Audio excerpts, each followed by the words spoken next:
See, unmuted. Hello, everyone. Hi, Trish. Hi, how are you? I'm fine. How are you? Good. Hope you're hanging in there okay. I am. Yeah. You too? So far, so good. Praise. Hi, Jeff. Hello, how are you? I'm good. How you doing? Good.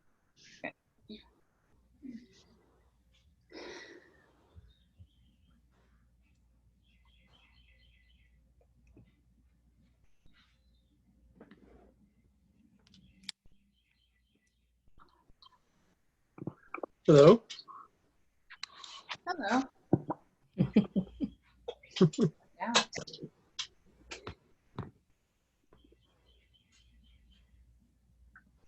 Am I sideways? You are.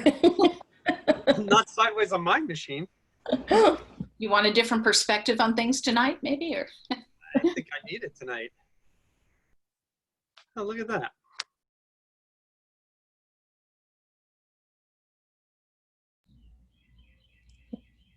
There we go. there you go. Oh, I'm good and blurry too. Good evening. Trisha definitely has the best camera. I wouldn't mind it being a little blurry.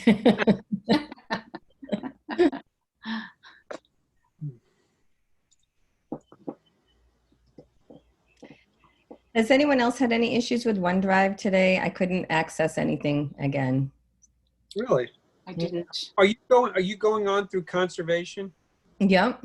Yeah, you can't do it anymore. Oh, At least that's what Jake told me. oh, If you go to just sign in as yourself. on MS Office? So OneDrive? Trisha Corcoran at cohassetmass.org. Yeah. Then you can it'll be one. You can go to the OneDrive, and there's something, and there's a place on the left called, it says shared files. And you click and go in that way. I think that whole conservation thing has been dismantled. I think so, yeah. Good evening, everyone. Trish, I was told to go in through office.com. Yeah, that's how I was going in. I go into office.com, and Yep. then I put in my email, my regular email, and my password, and I automatically get the menu, and I go to the shared files, and it's there. Okay. I'll try that. Me too. Because I went in an Office, but then I went under conservation at Cohasset. I haven't had luck in quite a while with conservation. Oh, all right. So I'll make a note.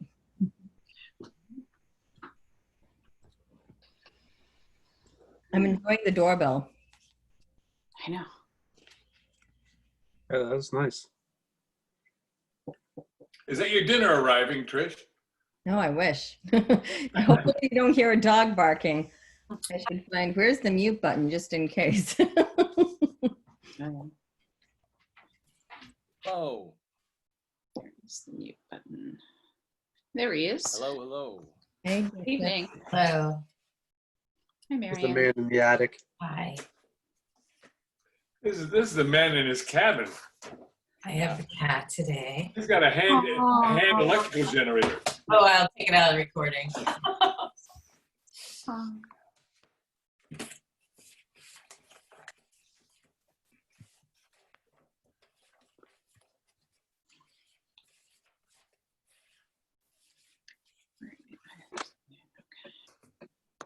He's looking serious already. We haven't even started.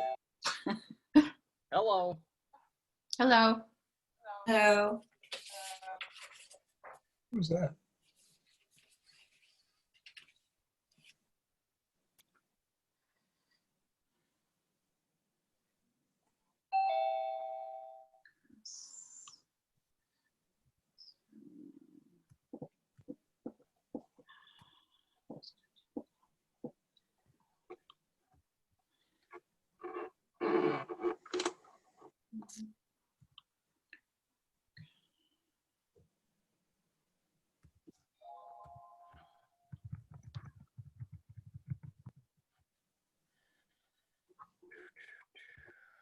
Marianne, are you the big M?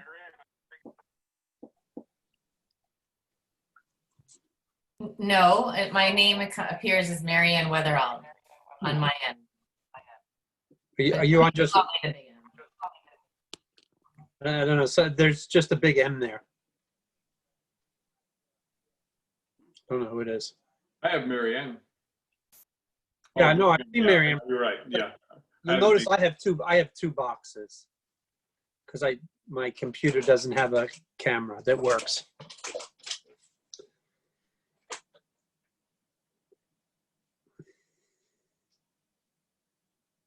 Trish, I just signed in on my other computer by office.com and it went faultlessly. So you should give that a try.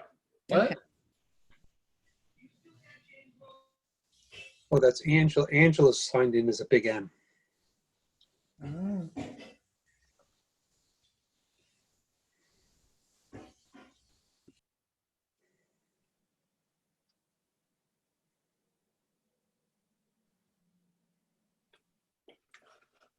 Is everybody seeing everybody on the screen, or is it just a different setup tonight?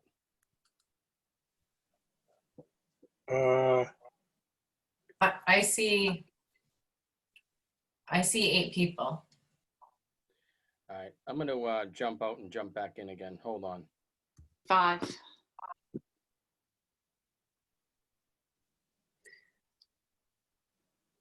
I think Angela must be having problems because she was on 2 machines. Now she's on 3. Oh, now she's back to 2. There's James, the luxury of the 4-wheeler. I'm here. 1,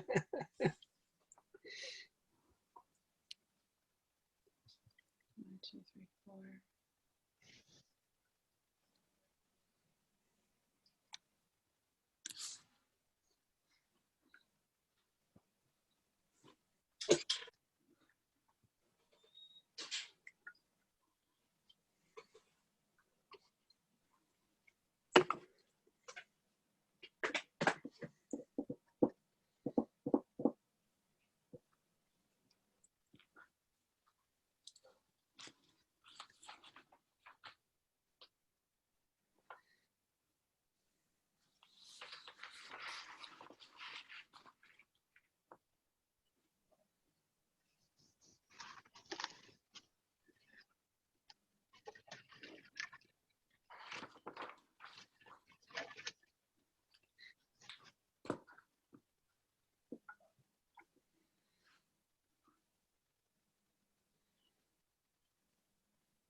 Hello. Hello. Can you hear me now? No. You're Yeah. very quiet. Very quiet. How now? I'm quiet now? All right, that's a little better. We can hear you. Thank you. All right, was having a little technical difficulties there. Oh, big sigh of relief.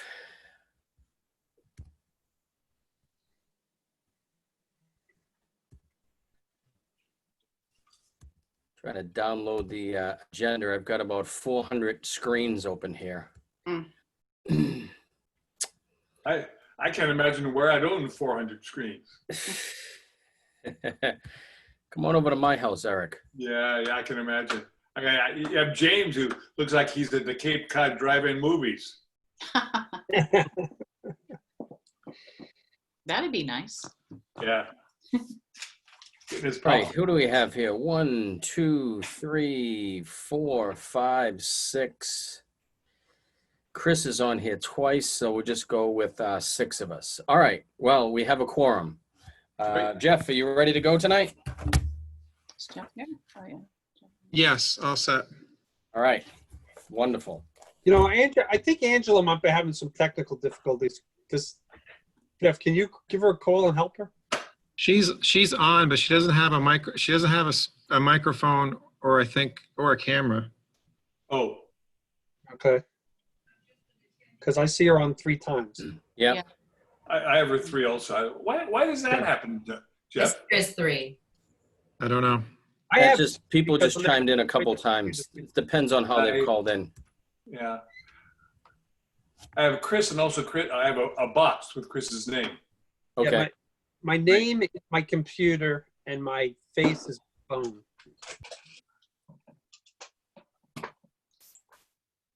One, two. So who are we missing? Alex is not here. Guess not.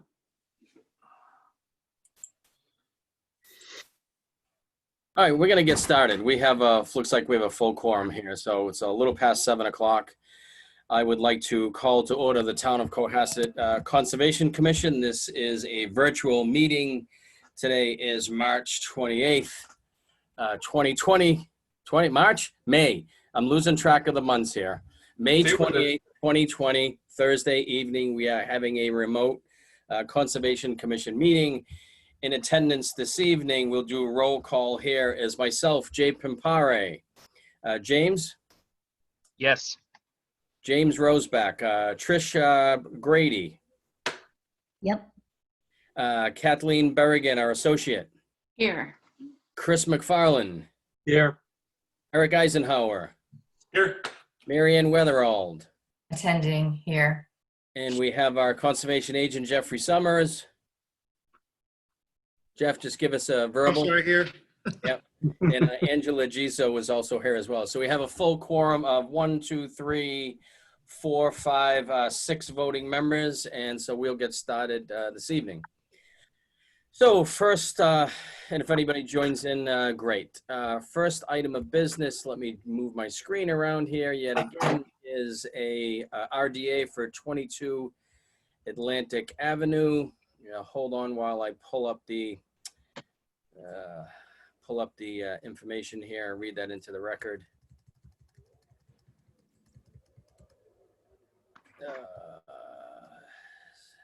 I see Steve Ivish just popped in. Yeah, Yes, we I have did.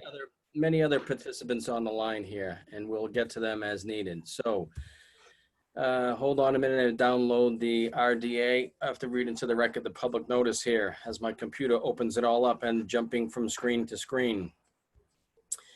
Jeff, do you want to pull up the applicant as I get ready to read this public notice? Yep, Steve and Mr. Earler are here. All right, great. Give me a second here while this loads up.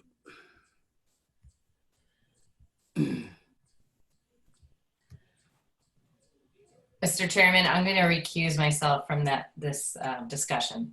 Okay, Marianne Weatherald, for the record, has recused herself from 22 Atlantic Avenue. Still have a voting quorum of 5 members. So let me read into the record the notice of public hearing in accordance with Massachusetts General Laws, Chapter 131, Section 40, the Cohasset Wetlands Bylaw and the Cohasset Stormwater Bylaw. The Cohasset Conservation Commission will hold a public hearing on Thursday, May 28, 2020 at 7 p.m. via remote participation on a Zoom platform for an after-the-fact request for determination of applicability 20-02 from applicant Richard Earler for a restoration mitigation project at 22 Atlantic Ave to remove invasive vines and plant trees and shrubs. The public is invited to offer public input on this application in writing by emailing Jeffrey Summers at cohassetmass.org in advance of the public hearing, and can also attend via the Zoom platform. Details for access to the Zoom platform will be on the Conservation Commission agenda when posted. The agenda will be online at cohassetmass.org, blah, blah, blah. Okay, so no need to get into that any further. So just a quick little update on this application. This is, for the record, this is an after-the-fact application. I believe back in November of 2019, there was a cease and desist order for work that was done without a permit in the 100-foot, 50-foot buffer zone. There was a public hearing here in front of this commission in November 21st, 2019 for that removal of vegetation. So now we have in front of us an after-the-fact application. So I will turn it over to Jeff. I don't know if you need to say any more here on this one. No, not really. I mean, the only thing is, I don't really know what the vegetation that was removed. I think it was mostly shrubs and vines. I don't actually think there are any trees removed.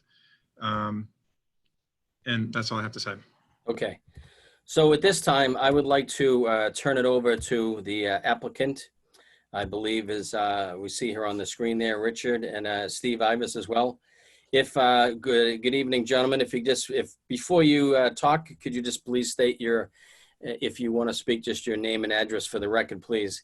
And I'm happy to share my screen here as we have been doing in other applications so that I can put the actual RDA up on the screen so you can see the diagram if that helps. And I know Jeff was going to reach out to you earlier on. Does that make you feel a little bit more comfortable, Steve? Yes. Okay. This is Steve Ibis, Ibis Environmental, 315 Winter Street, Norwell, Mass. And if you could put figure 4 up on the screen, that would be very, very helpful, I think, to all watching. And that's in the RDA. Yep. Give me a second here. Can you see my screen? Yes. Yeah. Yes. Yep, that's it. Oh, Right. Hold on a minute again. Get over to the Yep. figure 4, which is the colored. Perfect. All right. Let me get myself out of here. Okay, so I'm just going to leave it up right there, and you can kind of zoom in and zoom out of that. If you want me to go up or down on that, I'm happy to do so. As mentioned, this is the planting plan, so I'll turn it over to the applicant, and I think that this diagram will hopefully help you out here. So tell us where we are with this one, please. Sure. Again, Steve Ibis. I'm here representing Mr. Erla, Richard Erla. This plan, as you see it here, is the revegetation of an area that had quite a bit of wisteria vines. I think there was Tartarian or Morrow's honeysuckle in this area as well. I don't know if you can see, it's down in this area. Let me just show you where you are. The red line is the 50-foot. Right, so can you see my cursor going across there? I can, thank you very kindly. So there's the 50, and then I'll just outline the 100 in the back here for you. Very good, very good. And those are there's a salt marsh with Phragmites and a few other salt marsh species to the south, directly to the south, and it's off-site. The shrubs and vines are right at the border of the property here, where you see the number of colors. And Mr. Erla decided that he would like to replace those shrubs and vines with invasives, for the most part, with native species. And you've got a whole host of native species, a little palette there, as you can see. Mountain laurel, spicebush, bayberry, sumac, high bush blueberry, beach plum, black cherry, and bare oak. And then up on the higher slopes, there's a slope from the driveway down to the 100-foot. We're putting in a seed mix, New England conservation / wildlife mix or similar, for the slope in between the 50 and 100-foot buffer, as well as a little higher up. It's a no maintenance seeding, and it's appropriate for disturbed areas adjacent to residential properties. No direct impact, and there are positive impacts, which is the provision of non-invasive wildlife habitat adjacent to the salt marsh for this project. Be happy to answer any questions that you may have. Thanks, Steve. Jeff, any comments before we kick it around to the commission? No, I mean, I was just going to say that I think the number of plants that is proposed here, I think is sufficient to fill the area for what I think was removed. I don't really remember seeing that area before the vegetation was removed, other than driving by and knowing that it was somewhat dense, but this amount of plants to me looks like a satisfactory amount of plants to go in there. And you've looked over the plants, and these are all native plants on our list? Yep. Okay. Can you just quickly take us through these plantings here, Steve? It looks like the blue and the yellow here, and then kind of work us way back here. Yes, so the blue and the yellow are, the blue is the blueberry, high bush blueberry. You probably know that plant pretty well. We all love that plant. The yellow is northern spice bush. I'm not sure if you've seen it before, but it's a plant that has high wildlife value because it has wonderful seeds that it produces. It has great yellow flowers in the springtime. They're already bloomed here in the area. And then again, it's got a nice red seed pod and very high wildlife characteristics. Let's see, the small orange is the staghorn sumac. It's a fast grower, and so it'll grow faster and provide some structure almost within the next year, believe it or not, if it's put in before everything gets too hot. Yeah. The red, let me see, I've got some red circles there. That's black cherry. Yep. A couple bits of black cherry, also wildlife value. The light pink is beach plum. You probably all know beach plum. And then I added the green circles are a bare oak. This plant has one of the highest visitations by insects and butterflies and moths of any plant in the world, frankly. It's a really interesting plant. It grows up on the Blue Hills, on granite ledges. We've got a lot of granite rock at the surface here, and so we can't plant things in the straight lines that you see there. We'll be placing them where you can plant. I'm sorry, I also missed the, I guess it would be a light blue northern bayberry, which grows very, very well in this area. And then there's some, go ahead. I was just going to ask what the time frame is on this project. The time frame is as soon as possible. Okay. Okay, it has to be all done probably within the next couple of weeks. Otherwise, somebody will be out there watering it for all summer. Right. And then there's some little circles there behind the existing oak. Yeah. Right there, thank you very much, that are half a dozen mountain laurels as well. Okay. Questions from the commission at all? This is Chris McFarland speaking. I have a couple questions. The first has to do with the sumac. I know it wants to be in as much sun as it can, but it also has a tendency to kind of move towards drier lands than what you have there at the bottom. Do you think you're going to have any problems at all with it down as wet as it is down in that area? It's outside the wetland. Yes. And it's nearly 50 feet outside the wetland. And it's very dry in that area. Yeah. Okay. I visited myself a number of times. It's quite dry. And the problem is finding a place to actually dig it in. That'll be the biggest problem because there are so many surface boulders. Yes. So you mentioned that your drawing is showing things in straight lines, but that in fact it's really going to be a function of where you're going to be able to get things in, which I think is actually to our benefit, because in nature plants don't typically grow in straight lines. Really, if in fact there were opportunities to plant closer to what you have, it would be a concern to me. The Kalmia, growing right on the edge and kind of evenly spaced is not what it would typically do in nature, nor would you kind of have the repetition of plants the way you've shown them along the property line. So I can only emphasize that when these plants go in, that not only should species represent kind of the native species, but also the natural planting system that you would find in nature, which tends to be much more of a clump and a gap. If the three cherries end up in a row like that, I think it would just be a real disservice. I couldn't agree with you more. Okay. It's the plan is just a cartoon.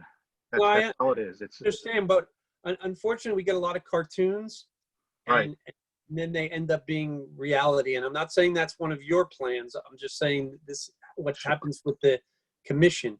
And we need to start to have representation that's a little closer to reality. The smaller plants you're showing, they have a 6-foot radius. The bigger ones, 12-foot radius. It's pretty uncommon to find a blueberry which is 6 foot in radius. They tend to grow a little taller and not as big. So I think there are enough plants here, as Jeff said. I think it's a very thorough list that is appropriate for what was removed. I think it's very important for people to understand that it's going to be much sparser when it's planted. Yet over time, things like sumac and spice bush will actually fill in, and hopefully the invasives will be able to be controlled so that these native plants can kind of take over the area. So, Indeed. Steve, Eric Eisenhower, if you can't get the planting done before the summer, how will you control the invasives from spreading into that area and getting situated before you come back with the planting in the fall? Flamethrowers. Okay. That was a joke. Yeah, I understand. There's no easy way to Hope and control. pray. Exactly. Yeah. There are these machines. I call them machines called, what are they called? They're a grubber that take the plants literally out of the ground. And I was working on my own property the past couple of weekends, and they work very well. And they use a lever to move the plants and the roots out of the ground. I've been pulling out wisteria, which is actually on this site, out of the ground that way. A pry bar and these. Oh, I'm sorry, I just forgotten the name of the machine.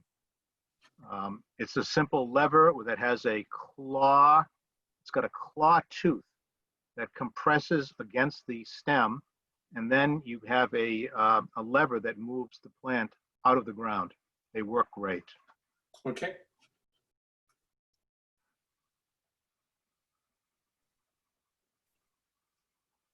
Is there anything else? Steve, I just have one quick question. Are all these plants currently available? Well, they're on the list at Sylvan Nursery, including the bare oak. Okay. I haven't checked. I didn't call them today to find out, but they're on their list. That, in fact, I looked on their list 15 minutes before the meeting tonight. And the bare oak is the one that's hard to find, the most hardest to find. Yeah. Yeah.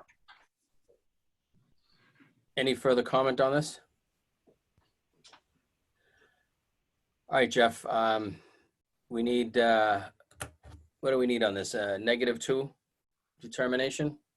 Or what would we need on this? So do we want to put a condition that it be completed by a certain date? I think that since this was an after fact, it probably would be a good idea. I know Steve wants to get it done as soon as possible. What do you think? 'Cause I'll leave it up to, Steve, it sounds like you want to get this done as soon as possible. So if it were to be approved tonight, you could get the go ahead first thing tomorrow. But in the event that you could not get the plants, what would be a suitable time frame? Or are you comfortable that you'd be able to get the plants? If we can't get the plants before 2 weeks from now, then we go to September, frankly, and plant in September. But Steve, it's not all or nothing. If you got Right. 80% of the plants, you'd still go ahead. Oh, and bring absolutely. the other 20% in September, Exactly. I guess, yeah. Exactly. So maybe planted by September 30th would be the right thing to do. Okay, I have no problem with September 30th. Anybody have an issue with that? No. All right, so does that make it a -3, Jeff? Yeah, so it'd be a -3 with the condition that the project be completed by September 30th. That makes sense to me as well. All right, Commissioner Japin Power would like to make a motion to approve or issue approve the project with a -3 determination with a specific condition that the project be completed by September 30th, 2020 for 22 Atlantic Ave. Second, Seconded by Chris McFarland. We'll do this by roll call vote. Jay Pimpare, aye. James? Aye. Can you just state your full name just to be formal here, James? James Roseback, aye. Trish? Trisha Grady, aye. Chris?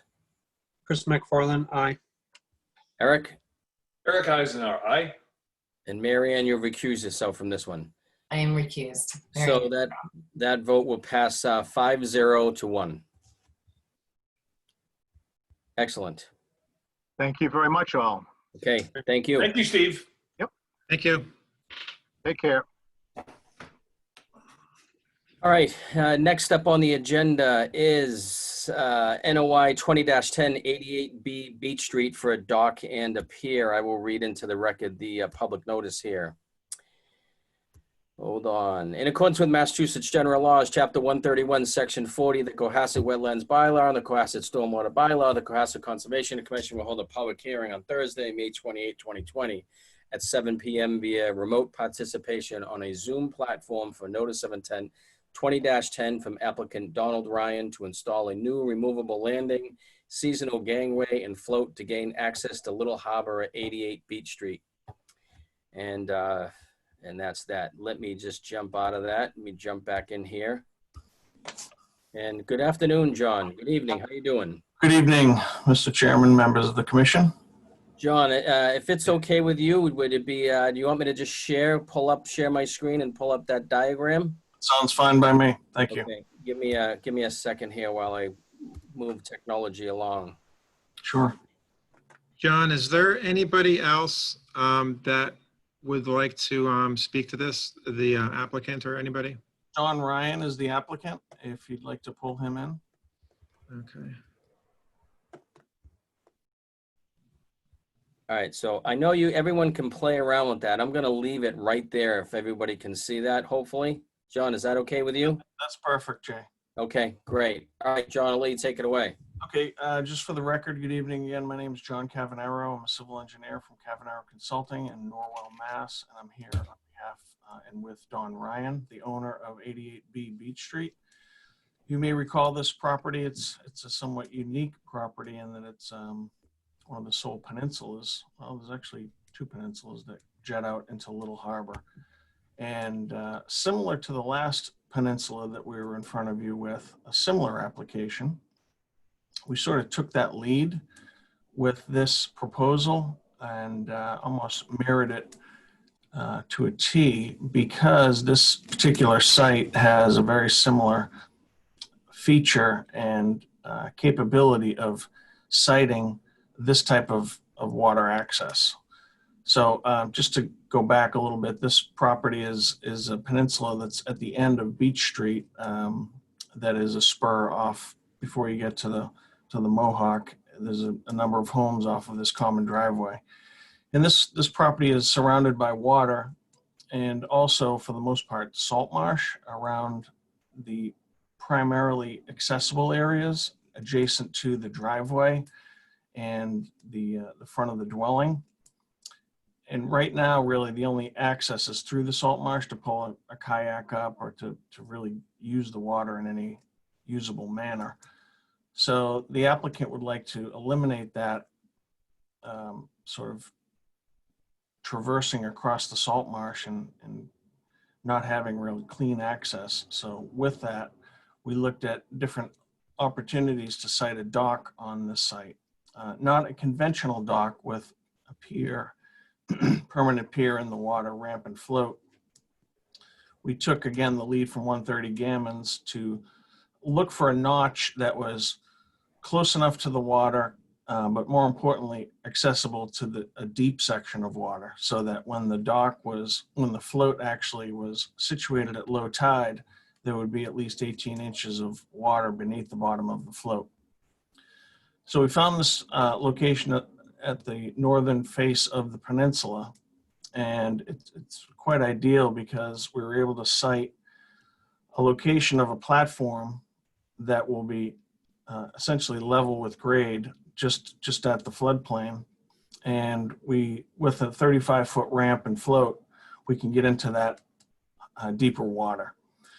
So this particular system is almost identical to that of 130 in that we'll have a removable system for all three pieces, including the platform itself. So it's not really a pier per se.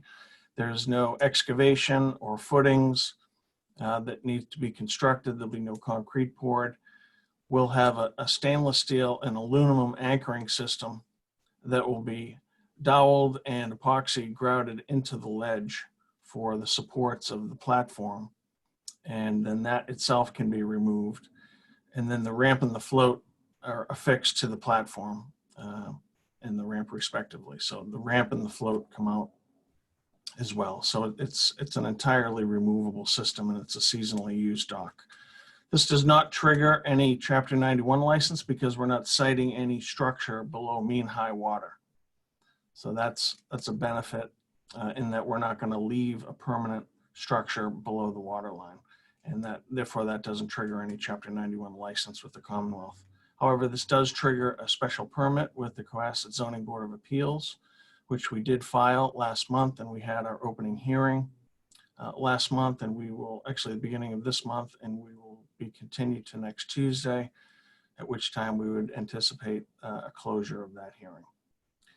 We have received a DEP file number 013-1308, and I'm happy to answer any questions. Yeah, thanks, John. Jeff, I didn't see anything come across. Did we get anything from Division of Marine Fisheries? Typically, we get a comment letter on this. I didn't see anything come across. I didn't know if they had any comments on the application. Yeah, no, we didn't get anything. I called John. He said that he had sent them the application, but hadn't heard back from them either. Okay. John, question. So the 35-foot ramp, is that just basically gonna cantilever and then gravity land on that float? Exactly. Okay. Yeah, it'll be probably a direct fixation with a roller on the float itself. But yeah, everything just lays atop the ground. Nothing touches the ground. And that the float is going to be heli anchors, or what is the anchoring system for the float itself? So we're actually probably looking at a structural ramp float system. So it's tied together with the float, so there'll be nothing on the bottom. Ah, okay. I'm sorry, John, how do you maintain the position of the float again? Could you repeat that? So it's a structural ramp and float system. So So it's attached to the ramp. yes, and it's attached with structural members so that it maintains its position. And that will make its way through nor'easters and whatever it can imagine. This will not be out in a nor'easter. This is a seasonal structure that is in a fairly well protected area, and it can get removed, and it will be removed seasonally, certainly before, I'm sorry, John. What about a summer hurricane? Summer hurricane. Again, this thing, it can get accessed and removed by a maintenance contractor, but if need be. But these structural floats are in place. We've designed them on various locations, and they've done well. How heavy is this float, and does it get brought in by a marine? Like a boat brings it in and Yes, attaches it? And what's the weight on that float? it's several hundred pounds. And so it doesn't get stored on this property then in the off season, is that correct? It will not be stored in the resource area, that's for sure. Yes.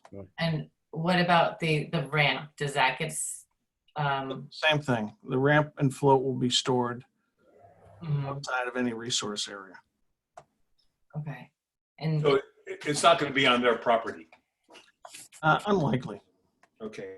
Because if you go down Beach Street a bit further to the culvert, you'll see in the wintertime the house there drags their float up onto the bank below their driveway and leaves it there all winter, and which I don't think is a very acceptable. Lost them. I think we lost you there, Eric. Yeah, perfect timing. Jeff, any comments to this one? No, but I just wanted to say that I actually like these designs where you have, you can get out to deep water without putting those long piers that we often see. So, as far as docks go, I think this is great that, you can have your dock with the minimal disturbance to the land, and you don't have this big, long pier jetting out into the water, which can, pose navigation problems and, have to dig footings and everything. So I just want to say that I do like these designs. Yeah. John, will there be any stone pavers or a path leading up to this? Not on this plan.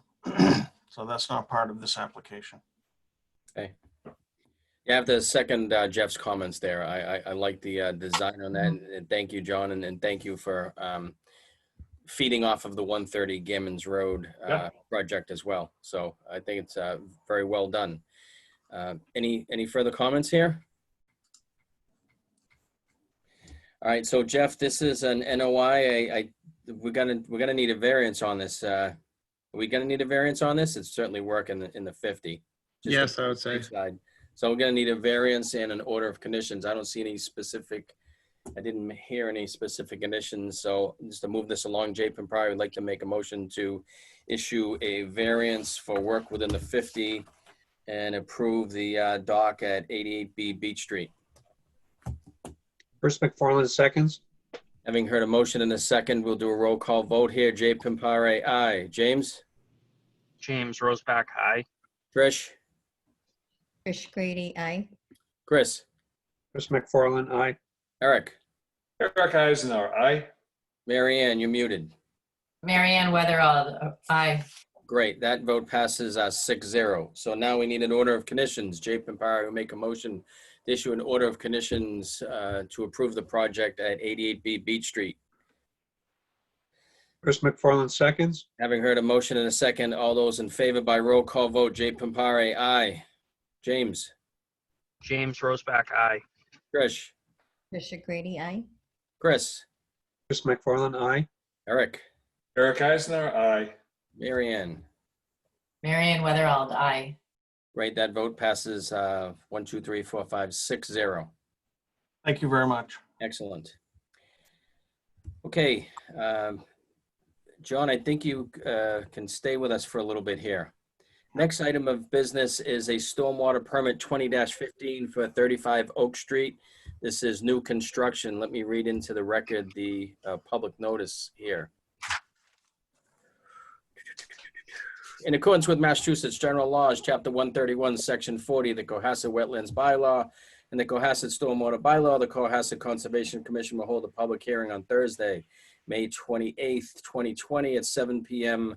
via remote participation on a Zoom platform for stormwater permit application 20-15 from applicant NIW IDA LLC to construct a new single-family dwelling and paved driveway on an undeveloped lot adjacent to 35 Oak Street. And John, would you like me to share my screen again and pull this up?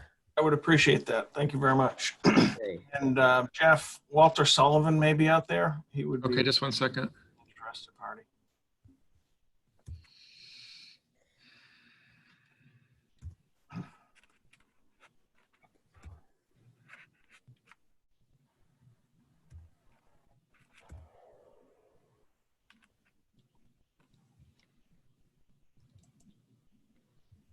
All right, bear with me here.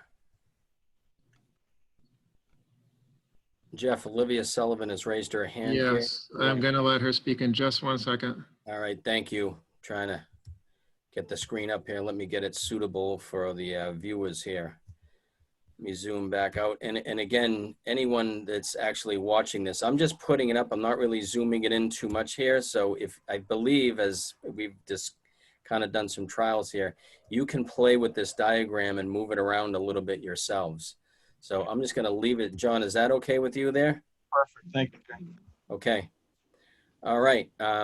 Good with the screen. I'll let you, and we just brought in Olivia Sullivan. Great. We have everybody here, Jeff, John? We do. All right. John, you want to take it away? Yes, just for the record again, my name is John Cavanaro from Cavanaro Consulting, civil engineer in Norwell, Massachusetts. and I'm here on behalf of the applicant and owner. And what we're proposing this evening is a new single-family dwelling on a vacant lot located adjacent to 35 Oak Street. So this is a pre-existing non-conforming lot that is currently really used as the side yard of 35 Oak Street. It's primarily grassed. It's sloping from south to north, high to low rather. And what's being proposed is a single family dwelling with about a 2,000 square foot footprint and a paved driveway, about 400 square feet or so. I think the driveway is about 15 by 30 plus or minus into the layout.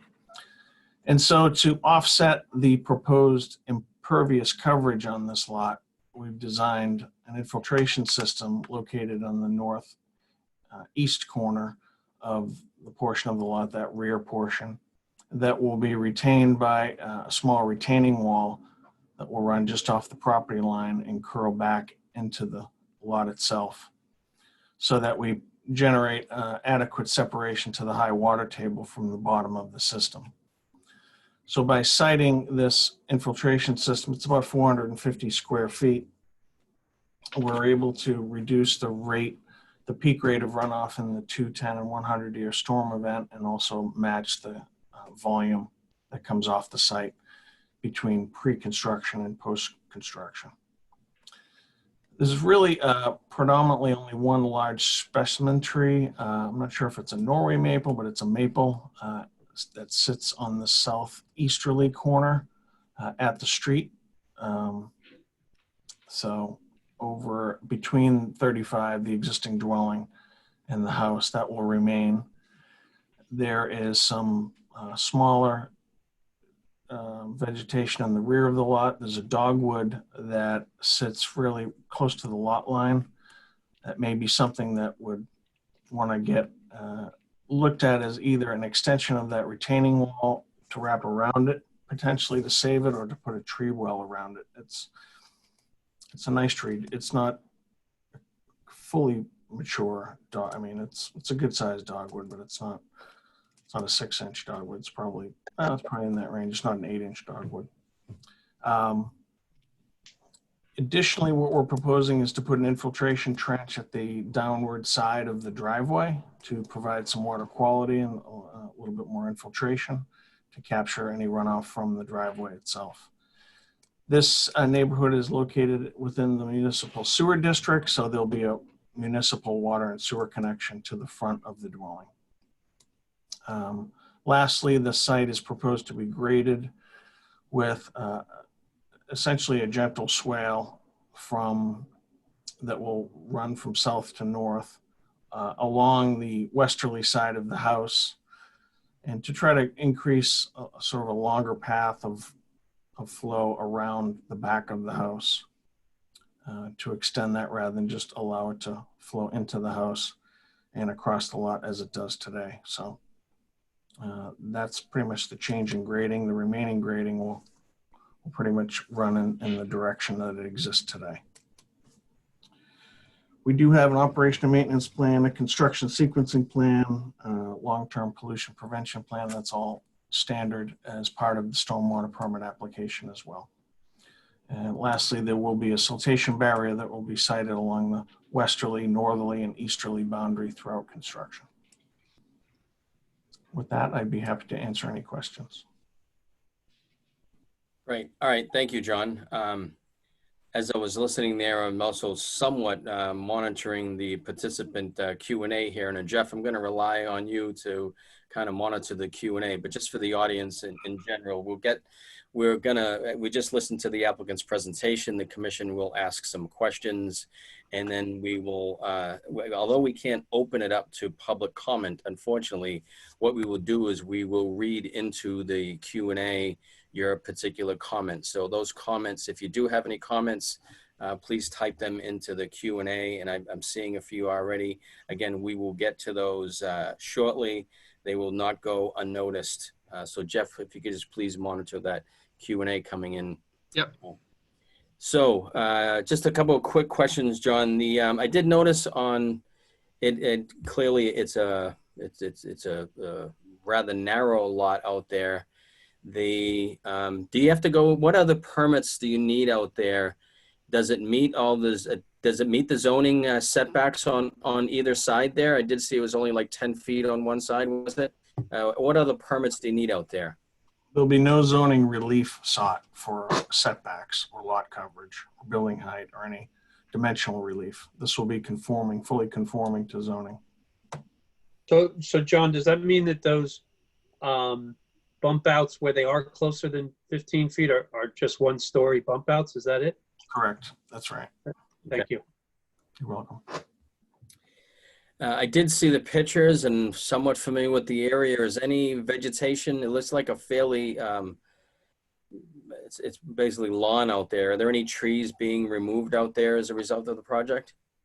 Now, as I mentioned, there's really one large tree at the southeast corner of the lot. So looking, Could you, where is the southeast corner of this? it's the top left corner. Yeah, over here. That corner Right there. Yep. Right. There's a large maple tree there that will remain as is. The rest of the species are pretty small. As I mentioned, there's a decent dogwood that sits close to the lot line, about midway down, right about there. Yeah. So the idea would be to try to save that as well. John, it looks like the property slopes a lot from 132 to 119. It looks like 11 feet. So you said that you're going to bring, I assume, some fill in to level it a bit more, or could you address that a bit more? Sure. Sort of the side and the back of so the right side, looking at this plan in the back, the grades generally stay within, I'd say, a foot of the existing grade. There'll be some minor cuts, mostly fill. And on the left side, it will generally be an elevation of the lot, primarily to keep, as I mentioned, the drainage above the high water table. So we're trying to maintain separation so that we get adequate infiltration on the system. It's almost like these stormwater permits are really akin to a septic system design now. So when you do that, oftentimes you have to elevate the grade in order to maintain a separation to the high water table. Right. So you have an infiltration system in the back corner, kind of near that dogwood, I guess it was. It's further south, north rather. Yeah. Okay. So the infiltration system is over here in this Correct. corner. Yes. And Right. so what I was going to do, and I was leading into another question I had. So this is the actual diagram of that. John, and maybe I'll help you out here. I was looking, so the finished elevation is 123 feet here, and bottom elevation is 118 feet. So there's 5 feet there. Moving over to the Hold on. That's not, at 118 is the elevation of the water table. The Okay. bottom of the system is at 120. So it's, right, gotcha. So you're maintaining at least the 2 feet elevation between the bottom of the chamber and the groundwater table. between the bottom of the stone and the groundwater, correct? Right. Yeah. Okay. Okay. Are you going to be putting anything else like a trench across the driveway to capture water? Right. So we have a trench that runs along the edge of the driveway, right there. Yeah. Proposed gravel drainage trench. Yeah, that'll be on the downward slope of the driveway. That's over in this direction. Oh, that's where it is. Correct. John, you're gonna have to put me on the payroll. Okay. Yeah. Thank you. John, could you talk for a second about your calculations of runoff before and after the project? How they compare? Yep. Well, we've submitted a complete stormwater analysis report, HydroCAD report. I'm happy to go through. Hey, if you could just summarize and just talk on an overall basis as Sure. to say the percentage reduction, Right. that you're achieving, if there is any. Sure. So I'll just quickly go through each storm event. Okay. The 2-year rate of runoff pre-development is 0.2 CFS. This is a small lot, so these are small numbers.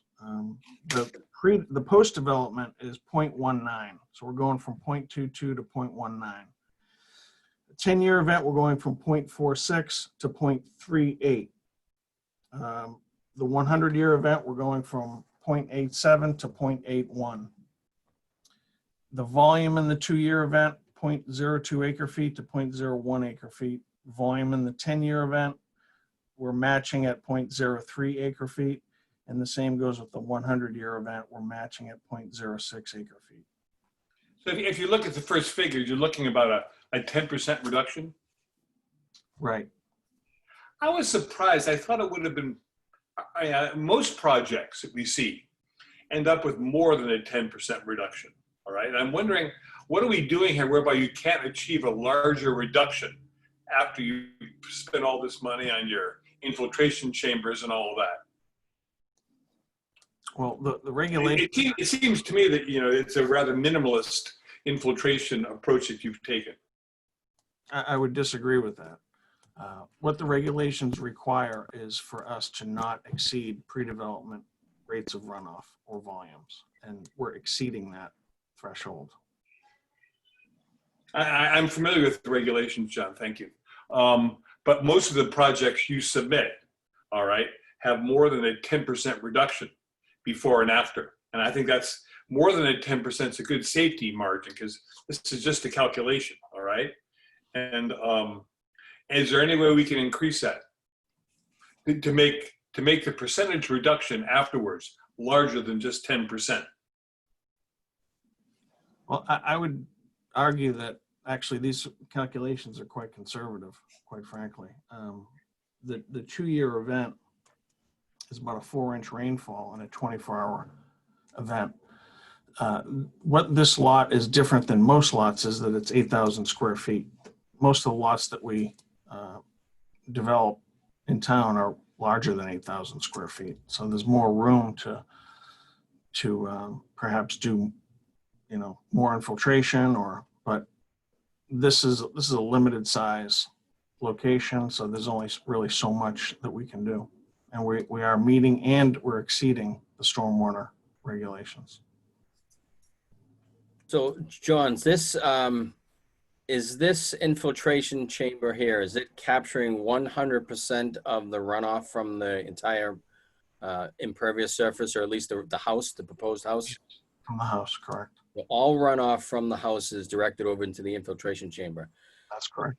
I do notice that there is an overflow pipe. What is that overflow pipe from the infiltration chamber, or where is that overflow pipe from? Can you just describe that? So that does not see any flow in the first storm event. It sees almost nothing in the 10-year event and very little in the 100-year event.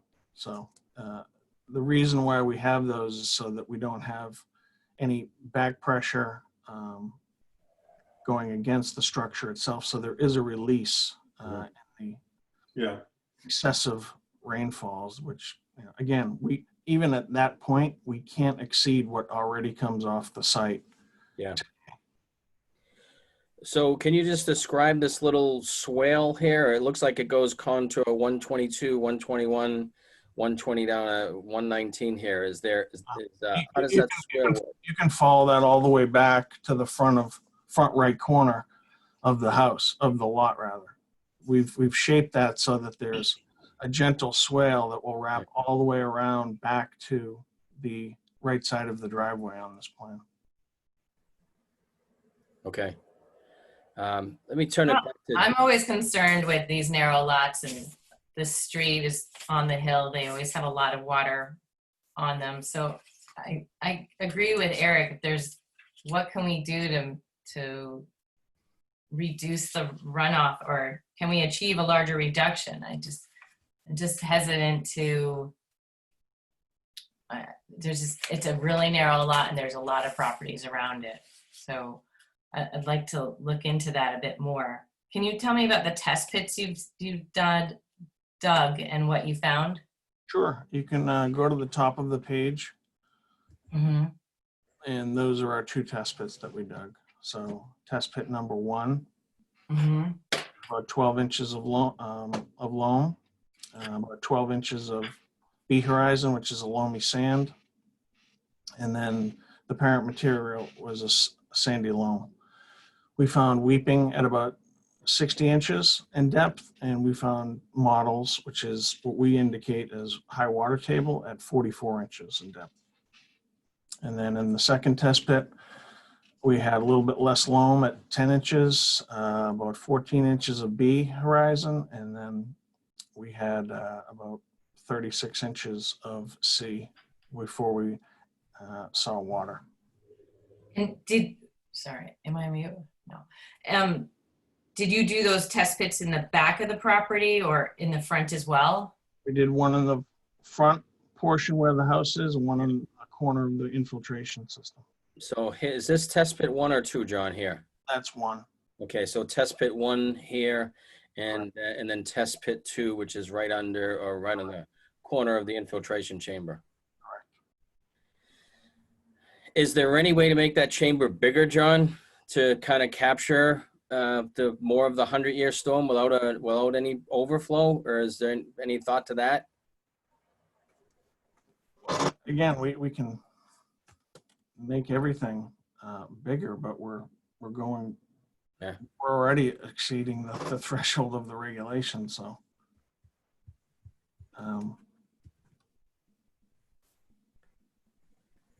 If you wanted to increase the capacity of your infiltration chamber by, say, 20%, what would be the cost to the owner of that? Well, how much are we talking? Yeah, we'd have to look at the numbers, but Order of magnitude.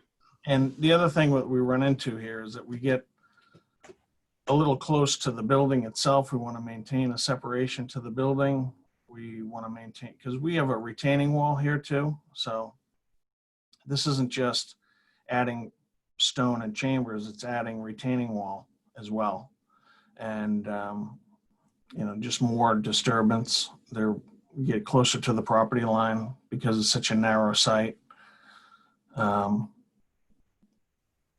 So we are somewhat limited as to how much more we can do as far as infrastructure.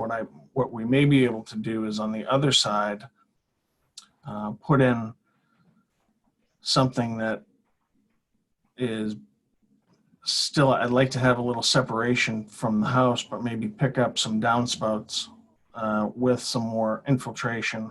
Again, we're above and beyond at this point. We don't factor in the trench that's on the downslope of the driveway as well. But we could look at picking some things up and maybe putting them in the ground before they get to the infiltration system in the back. Okay. Are there any other comments from the commission on this?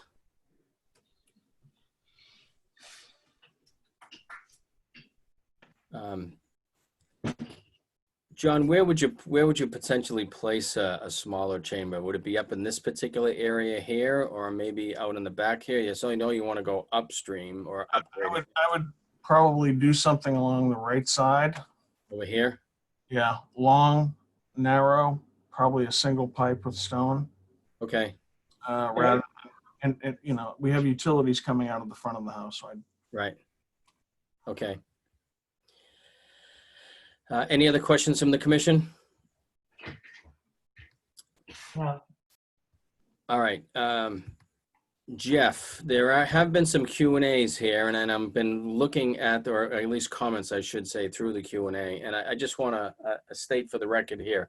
So the Conservation Commission's responsibility with respect to not only this application and to any application that's in front of us is to make sure that the stormwater that's coming off of the site is equal or is actually improved than what it is right now. We're trying to make sure that there's no more water coming off the site than there currently is right now. And that's why we're focusing in on the stormwater. Some of the questions that have come up here are more related to non-conforming lots or the splitting of a lot, et cetera. And we certainly can go through those, but I just want to make the statement that That unfortunately is not within our jurisdiction or our authority to talk about zoning or the overcrowding of houses on the hillside. So I'm not, telling you it's not a valid comment. It's just not a comment, unfortunately, that the Conservation Commission is responsible for, and that lies within the building department. So I just want to throw that out there. Jeff, do you want to go through some of these, at least read into the record? I want to make sure that we don't fly over these, even though some of them, we don't need to go through here. Do you just want to go through some of these quickly? Yeah, so for what I understand, the Q&A actually, the text actually gets saved as part of the recording. Yeah, I'll just go through some of the comments that I have. Hopefully I will not miss anybody's. So one of the first comment I got was from Jason Stevani, and he just wants to say that he is in favor of the project.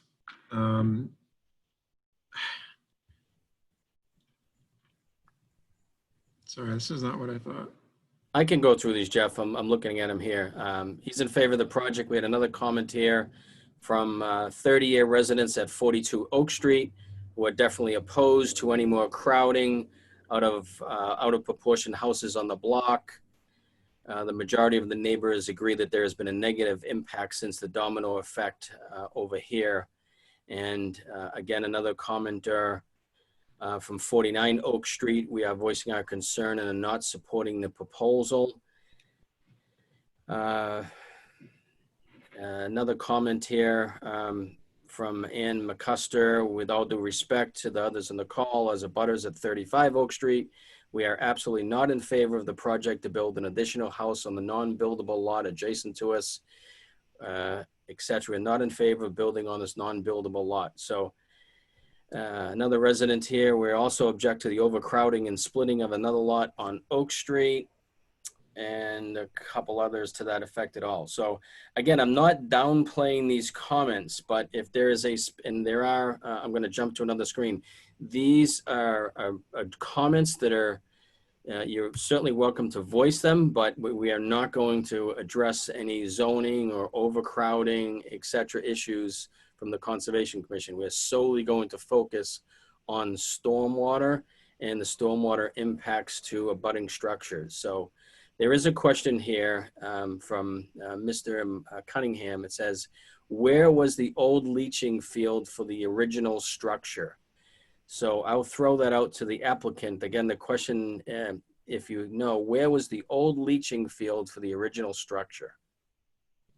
I don't have an answer to that. I don't know what leaching field the questioner is asking for, a stormwater leaching field or a septic leaching field. And I wouldn't know either because we didn't uncover them with our test pits. Okay.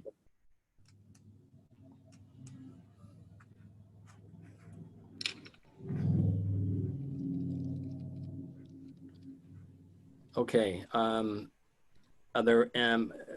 I will open it up to the audience here for a few more seconds. If there are any specific questions to stormwater runoff related to this project, we're happy to have the engineer answer those or try and answer those ourselves.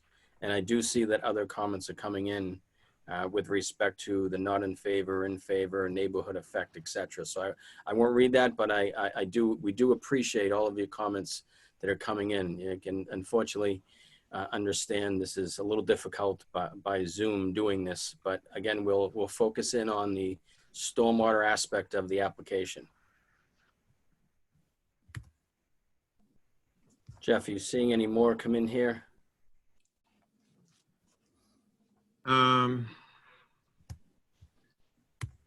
I think you mentioned Matt and Patty were against the project, and it was Ann and Pat McCusker who live one house uphill. They were also against the project. She also made a comment that she disagrees with John and that the lot meets the zoning requirements. Can I respond to that? Sure. We actually have table on this plan, scroll down to the zoning table, I believe we have on this plan. Here we go. It's the lower, here, keep going. Can you raise it a bit more, John? There you go. You So, know, so I'll just quickly walk through the zoning. As I said at the outset, this is a pre-existing non-conforming lot. By that, I mean that it does not meet the minimum area requirements under the current zoning bylaw. It's a pre-existing non-conforming lot. So it's about 8,000 square feet. It actually has the required minimum frontage. It has 60 feet of frontage. The required minimum frontage is 50 feet. It does not have the required lot width. It's a non-conforming lot. When I referred to this being a conforming proposed structure, I'm talking about the work that we are proposing on this plan. I can't change the lot area or the lot width. But what we can control, the applicant can control, is the dimensional requirements on the plan. And that would be front, side, rear setback, lot coverage, and overall building coverage. So we are not in excess of any of those thresholds. And that's when I said that this is a conforming proposal. So we're not seeking any relief from the Zoning Board of Appeals for dimensional requirements relative to the structure. okay, any further comment from the commission? Nope. All right, so what I'm hearing here is the applicant will go back and will kind of based on some commissioner comments, we'll go back and look at the plan and see if there can be siting any site of an additional infiltration chamber or ways to further capture any runoff from the project. Is that correct, John? Yes, to be above and beyond. What I would not want to do is to further prolong this hearing because we're meeting, exceeding the thresholds of the stormwater bylaw today. What I'd be entertaining, and I think the applicant would be willing to do, is to further go above and beyond and condition an approval to submit a revised plan to Jeff for your approval that shows additional mitigating measures that we discussed this evening.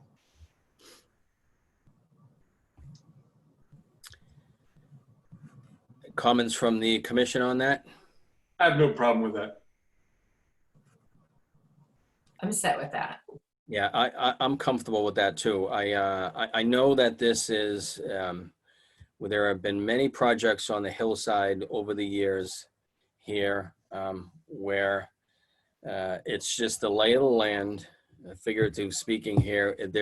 Most homes are sloped off, and I think that the engineer has done a good job here in trying to capture that. We have this retaining wall here that's built up on the side so that water is not just flowing over the side there. There's an infiltration chamber here. There's a stone trench. And what's the makeup of the driveway, John? I know it's a pervious surface, but we never get around to that. No, it's paved. We're citing as a paved driveway. Okay. It's impervious. It's impervious, yeah. And that's so that we, rather than dance, we can meet and exceed the threshold requirements. So rather than, do small things that will probably down the road change, let's just, I wanted to design something that handles a full build analysis, which is, on this size lot is not that big. Yeah.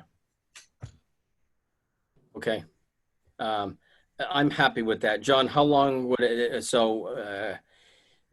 how long would it take to put together a revised plan based, if we would approve this tonight, to provide to Jeff? Next week. Okay. Any commissioners opposed to that? That's fine. Okay. So we have a stormwater permit here in front of us. I will, Japan, probably make a motion to approve the stormwater permit for 35 Oak Street with a specific condition that by 1 week from today, and I don't have a calendar, it brings us into June. What day in June is that, Jeff? That's June 4th. Okay, so by, let's say by close of business on June 4th, a revised plan will be submitted to Jeff Summers that to address any potential additional measures to further reduce runoff. And so long as that plan meets conservation agent's approval, the project will be continued to be approved. Do I hear- Second. All right, motion and a second by Eric Eisenhower. We'll do this roll call. All those in favor, please say aye. Jay Pimpari, aye. Trish, Aye. Chris, Chris McFarland, aye. Eric, Aye. Eric Eisenhower. Mary Ann, Marianne Weatherald, aye. James, you with us? James Roseback, aye. Great. That vote passes 1, 2, 3, 4, 5, 6, 0. Thank you very much. Right. Thank you. All right. Let me jump around here a minute here.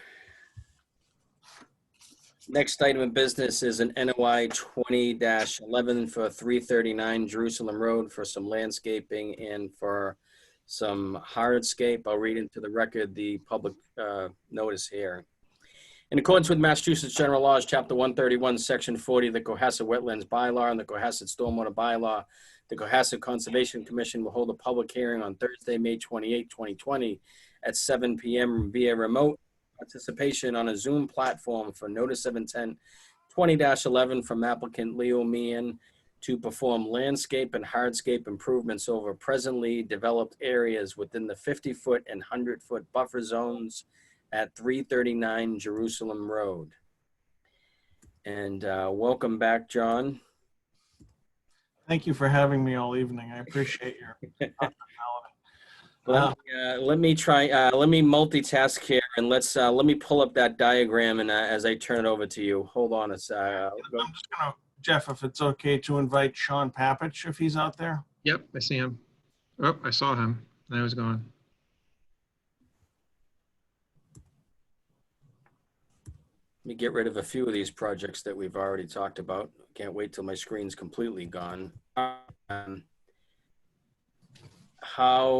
me zoom back in a little bit. Is that too small, or you want me to blow that up a little bit? That's actually good. That's okay. Yeah. It's good for me, as long as it's good for you guys.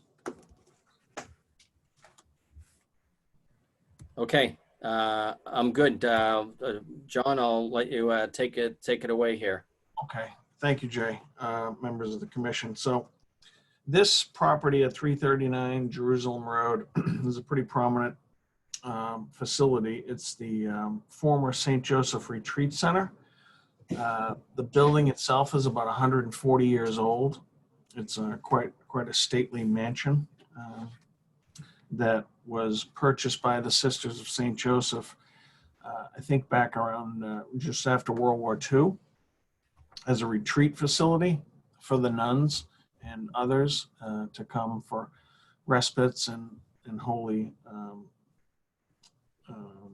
visitations and retreats, as I mentioned earlier. So that happened for quite some time, and it was recently sold to the Meehan family, who live across the street permanently, and they've been using this facility as a summer house, and to also have some of their kids that are home under this pandemic have been staying there. So what it's caused them to do is to give a full look at the facility, spend some time here, and look at what immediate improvements are warranted. And one of the things that stand out right away, that there's a couple things that are unique about this property from an environmental standpoint. One is that, and it surprised me, that a good portion of the beach out here is not in the flood zone. The velocity zone actually comes up about mid-span on the beach, and I think could be mapping, could be the fact that the elevation comes up at a pretty decent slope here. But what we end up for resource areas at this particular location is a coastal beach that comes up to about elevation 19. And then it runs into a coastal bank, which is the ledge that falls into the top, sort of the top area of the page where all of those velocity zones and floodplains come in, converge one another. Because the reason you see them sort of make that swoop is because as the storms come around the bend of that north, sort of east facing front of this property, you see that the velocity zones decrease in elevation as they get closer to the land. This large outcropping of ledge that is, it's shown somewhat on this plan, but this is about a 3-acre site and a large portion of it, most of it is undeveloped, and it has a very prominent rocky coast to the north.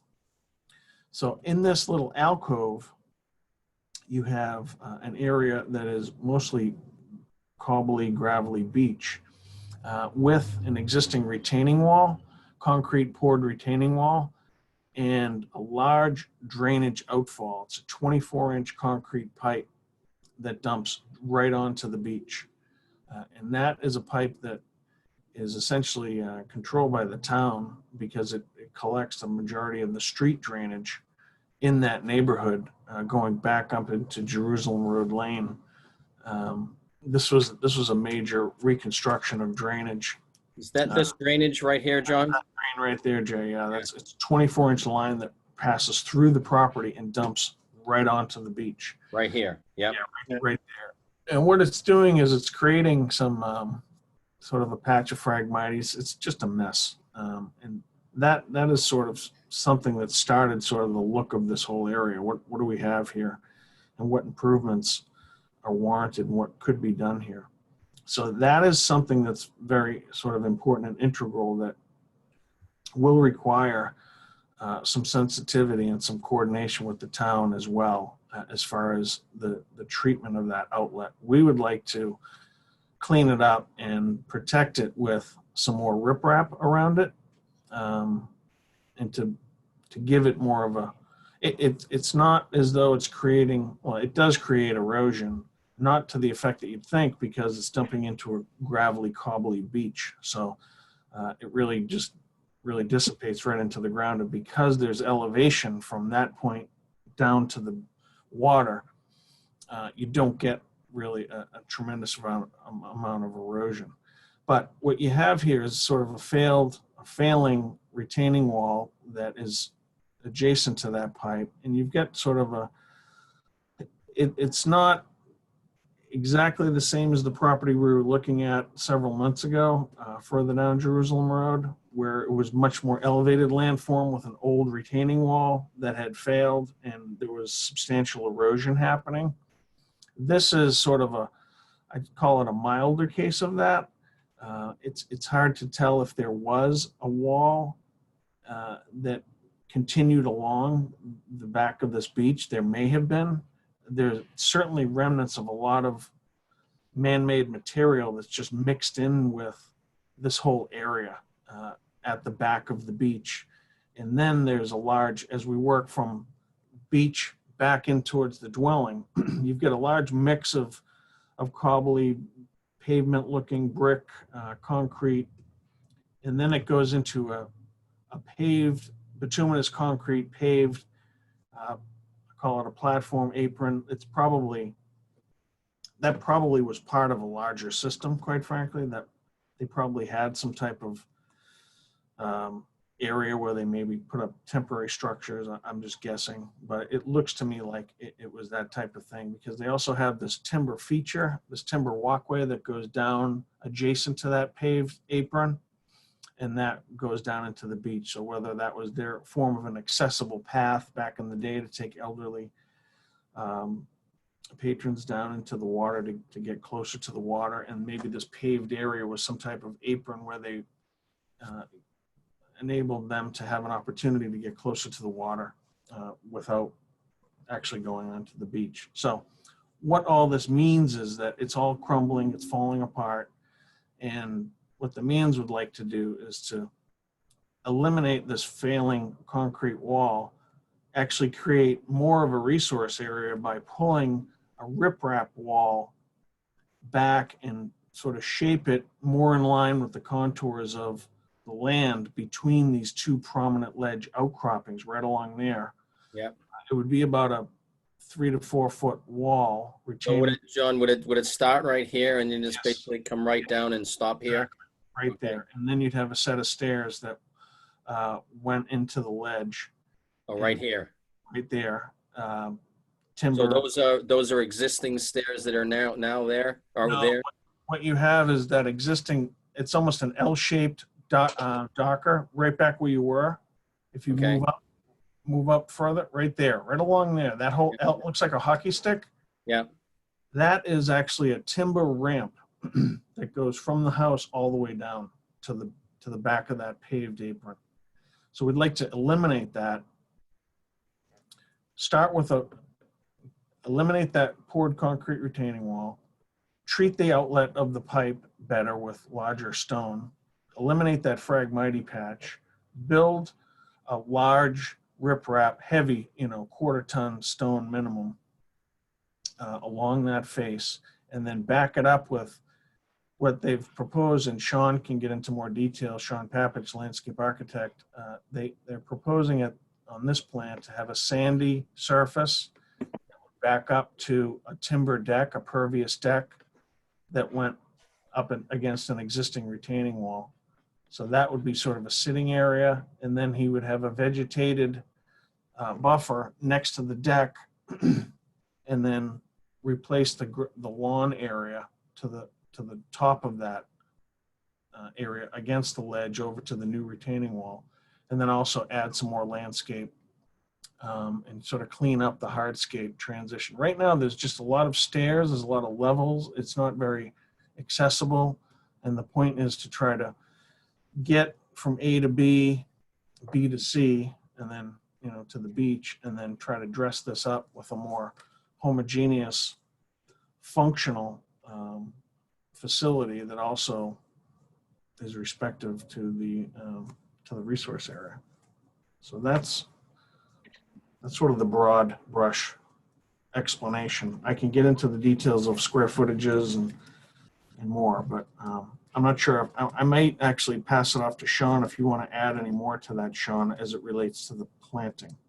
Just a quick question, John, before you go there. So you're removing about 770 square feet of this paved patio area that's in this area and replacing that with sandy beach?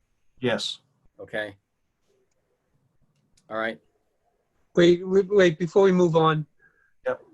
John, please direct Jay, maybe next week we could figure out how to have the pencil thing working. But could you be more clear as to where the extent of the patio currently is? Sure. Do you see the dark brown? We're here? Nope. Back where you right at, keep going back towards the right. Keep going. Right there. Okay. See how that's beige, darker beige? Is that Yeah. that doesn't look beige on your screen? It's big.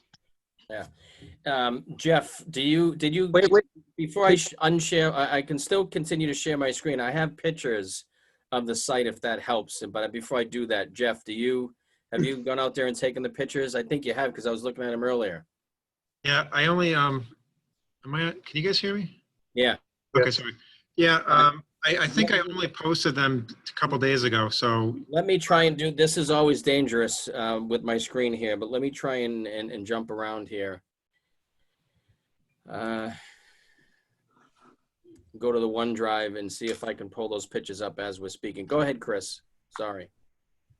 No, it only works if we have the plan in front of us. I just wanted confirmation because I didn't remember that asphalt terrace extending as far as the beige color on the plan represented.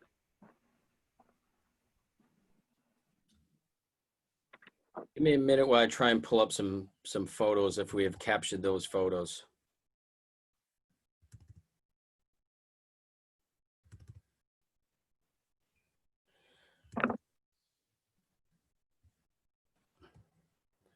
All right, so I don't know if, John, you want to walk us through here. This looks like the Phragmites. the outfall pipe and the Phragmites that we were talking about. Yes, yeah, you're looking at that stone, that concrete wall that's kind of decrepit. Here we go. There, that's a great picture. That's it. So, Chris, as I was mentioning, that, oh, You want to go back? yeah, right here. I think this is what we want to talk about.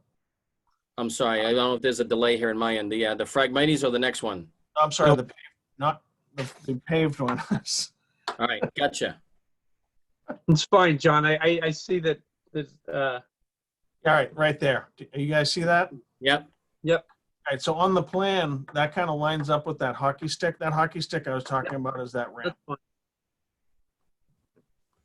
So this is the 770 square feet of paved area that's going to be removed. Correct, Okay. correct. So the 50-foot buffer, without jumping back, where does the 50 lie? It goes to about that back of that ramp, Jay, right in there. Right in there. Okay. So that this area is all in the 50. Correct. Okay.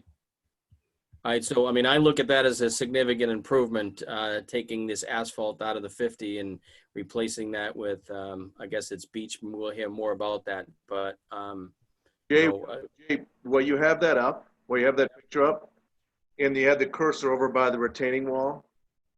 That's also the area then where the Means were hoping to do a proposed deck area against that retaining wall. If that's helpful to visualize it while you have the picture up. okay, I'll jump back to the site plan in a minute. We do have 5 other pictures if they're even helpful without having to jump through so many screens. Any more questions on this photo before I jump to a couple other pictures? John, a question for Eric here. What is the pavement we see there, the bituminous pavement? What is the elevation above mean low water? Roughly? This is going to become an isolated beach, is it not? It's suspended, what, 10 feet above the water level or what? No, it'll be about 4 feet. 4 feet, okay. Yeah, less than that. Yeah. At high tide. No. You're going to be several feet above high tide. Okay, all right. So you're close to the water. Because I got the impression looking at your diagram that we had this suspended beach considerably above the actual water level itself. Yeah, I mean, this is up against the house, so this is much closer. The high We're tide talking level. about this area in general here, correct? Exactly. Yep. Yeah. And there's this there's a wall here in between. Yes. So Correct. the water will be coming up to the riprap. No, it won't.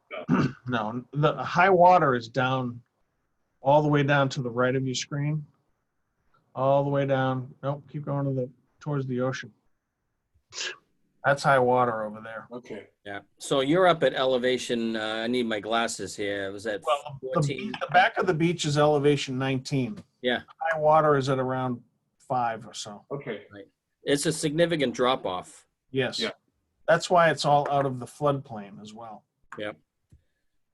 All right. Let me jump through a couple more pictures here while I have the screen up. I'm not quite sure where. That's a look at a portion of the retaining wall that will be removed as well.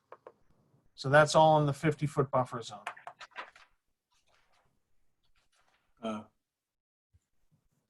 And there'll be new stairs replaced over here, John, correct? Yeah, yes, further down a little bit. Yep. Yeah. There'll Okay. be some sort of tiered steps in that pervious deck that Sean mentioned. Just to better understand this, so the house in the back that has the sandy beach, This one? you're gonna bring the sand, or gonna fill in this pavement about the same level as that elevation's lower, it looks like. And Yeah, you're bringing it it'll higher. it'll get elevated from what you see now. It'll be more of a level course because the riprap, you see the portion of the lower retaining wall in your picture here where the left Yeah. goose. Yeah. Yes, on the right or left. Follow the wall, and we're sort of going to intercept that probably almost at the end of that picture, actually, and then curve it into that other ledge outcropping. And So we want to be, we'll work that ledge into the revetment. So that whole area becomes beach, John. Sean. To the right, yeah, Yeah, where to the, the right, where the geese are. correct. And high tide, I'm just using the other house as a reference. I mean, it does, I think it comes right below that house. Is that right? In high tide? Right below what house? The house to the left. Over here? Mm-hmm. It And counts, I've seen a ship once on there, and I mean, oh, I'm sure storms bring things I much think further. it's right at that house. Right, I'm sure things get pushed up, Mm-hmm. but a mean high tide is much lower than that house. But I'm sure that during storm events, Mm-hmm.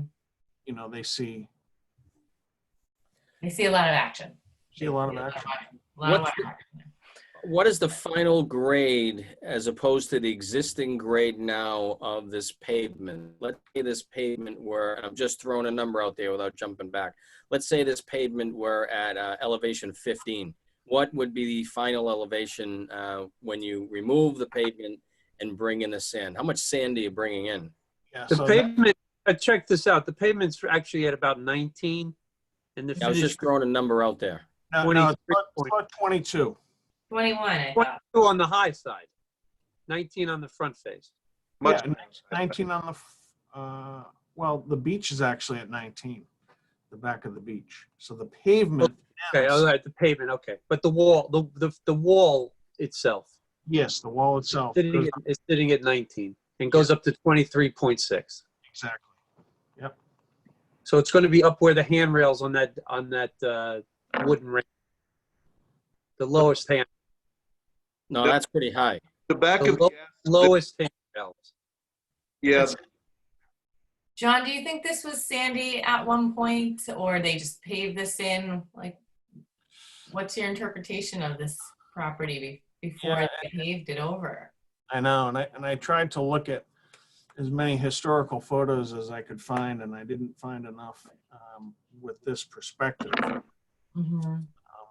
I'm sure it was probably similar to what you see to the left. It's hard to say. There's been so much man-made disturbance all over this property that they probably plopped, you know, features that people had good vantage points of the water, and whether they had actually masts down here and they set up chairs and did sunset services. That's kind of what this looks like to me to some degree. Like they tried to get people down here at a decent, you know, quantity. Certainly a lot of walkways. Yeah, and a lot of surfaces that, you know, were conducive to maybe wheelchair. Right. But just to jump back, whatever elevation this pavement is here, how much fill is going to be brought in, or sand, Yep. like, to About 3 feet. 2 feet, 3. 3 feet? Yes. 2.5. So would this ledge be no longer exposed? I don't think it would be. It would be part of the front of it would be part of the retaining wall. Yeah, until the first storm. Well, I guess hopefully the intent of the retaining wall is to hold back storm surge. Right. Exactly. It's to provide some storm protection that doesn't exist today. All right. Let me just jump on to a couple more photos here. I don't know if this is of relevant. This is the Phragmite area. And I thought that area was protected, so it doesn't get that much storm surge, you're saying. I think it gets a lot of wind, and it gets, just by looking at all the rubble and the material that's strewn around there. Mm-hmm. Like you said with the Leggett's house, it doesn't come this far up, but Right. I don't think it does come up that far. no, but I see remnants of some of this pavement down on the back of the beach line. yeah, Well, I think it's wear and tear just living on a windy coastal bank. I don't think the water's really, you know. No, we're distant from the high tide mark, as I mentioned Mhm. earlier, but, you know, certain storm events, getting wind-blown material. So again, this wooden railing, this L says it was going and being replaced with set of stairs. Anything else you want to tell us about this picture here, John or Sean? Sean, do you want to spend Yeah. a second to just talk about? Again, I can speak to that. Sean Papich. Let me know if you want me to put the diagram up, Sean. We can start with the photo that you've got there because this is a pretty good shot of showing you where the deck piece is going. So the deck is intended to be against that existing wall that's by the house. Over here? Exactly. And then it comes out and returns back into kind of the curve. So it starts essentially where that existing ramp starts all the way up at the top at those black railings. Exactly. We're going to come down about 4 to 5 risers, actually 5 risers. So you're going to be down, yeah, you can be down a little ways right around into there, right where you got your cursor. It's pretty close. And then that's where the deck will start at about that elevation also. So How big is this deck? it is, I can measure it out on the plan I've got with me. It's roughly about 24 feet at its longest point from kind of that far edge of the outside of the ramp. And it comes out, averages maybe in the center of it about 13 feet. So kind of in the middle of that retaining wall that you see there. If you brought a tape out 13 feet, you'd hit it. We're squaring it off with the house, I should say the square portion of the house that you see in the far right-hand corner of this photo. So it's probably a little bit skewed on the photograph ultimately. So that is where the proposed deck would go. That would be pervious, water would flow down through it. There'll be sand underneath it. What's the make? Is that be a composite decking? Would you need to put in footings, dig down? How would you support that deck? There would need to be piers, sonotube piers to support it. So it'll either be composite or epay. On the right-hand side of it, where you see one other, just behind the other goose, and to the right of the retaining walls, where we were intending to have about 340 square foot of mitigation plantings. The plant list is on the drawings. I'm going to put the plan back up here. Okay. Where is the deck on the plan? Take a look at where the old ramp started. Jay's getting there. There he is, right there. You can see it. It's got some kind of deck horizontal lines on it or vertical on a screen on the page. Here? Right there. Yep, you got it. Oh, okay. And so that it squares off with the house, the main structure of the house. Oh, good place. Oh, I see. And then on the other side of that, you see the mitigation plantings. One thing that you see in there that you don't really see the crown of it, but it's very notable. It's a notable landscape feature. The most notable landscape feature on the project anyway is the hackberry tree that is noted at 24-inch caliper. And you don't really see the crown of it there. Sure you want to bring up a big hackberry tree? That's why we're bringing it up now. I know, and I was gonna get off this camera before I did that. Yeah. No, you shouldn't take down trees. No. So that's located there, and it's an existing hackberry that stays. And it's really the most notable feature for a landscape feature here. The other element between the 50 and the 100, there's some photos that Jay has, and maybe he'll get back to, but on this page, the intention was to kind of clean up this whole area to the, Stop me if I hit it. yeah, keep on going. Right there, you've got it. So in that area, what you see is a kind of dangerously sloping, you had it earlier. Maybe it'll come back. Another picture?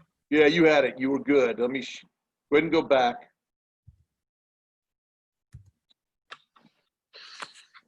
And what it was, I don't know if there's a time delay here. I'm on yeah, the, there might be a delay. If you just keep going, I'll try to hit you with it. Just, when you see the side of the house, just stop clicking. Correct. that, I'll stop. I see some life jackets and some geese on the side of the house. There you go. That's the one. That's right. the shot. So what that is the kind of wide walkway that goes around the house. This Pretty- walkway here. Yeah, it's very wide, and it sits on ledge, and there's ledge to the outside of that big heavy railing, and then you see the existing steps that are there made out of stone. So the intention on that, it's very harshly sloped. It's almost side slope of it's really ramp-like up against the house. So the intention there was to fix that grading and to create a terrace that sits there, that it's actually flat, sits on where the existing walkway is, as well as where the ledge is. We'd have some retaining wall that we would continue there, and some steps down that are more appropriate and safer. And they would end up at the same location you see these steps. It's just cleaned up from a geometry and from a grading standpoint. And it's a little sitting area essentially. And that's, I guess I just want to make sure you saw that area. We intended to have a little planting bed within that space also. Sean, do you have a more developed plan than this 1 to 20 foot plan? Not submitted, we do not, no. I'd like to recommend that we get that before we finish this set of hearings. Okay, well noted, Chris. What's going on in this particular area over here that I'm just looking at on the screen? That's all the plantings. Those are all native plantings we were putting in. Right. 340 square foot of plantings. Okay. In that pocket. I don't want to jump out to this footnote and play around with the screen too much here, but Understood. Yeah. so we're talking about the 50-foot buffer.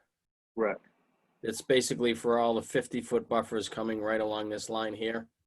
Yes, Okay, and we've got the 100-foot out in the back here. correct. Okay, and is this top of Coastal Bank? That's the back of the coastal beach. Okay, And then you have a coastal bank that takes a hard right. You go to the top of your screen again, follow the coastal, where the ledge is, the ledge outcropping, at okay, the end of the existing retaining wall, yep, right there. That's coastal bank as you go to the right towards the water. yep, okay. That's coastal bank. Sean, your number of 340 square feet of mitigation planting, is that based on the amount of vegetation that's being removed? No. So do we have a calculation for how much vegetation that's existing would be removed?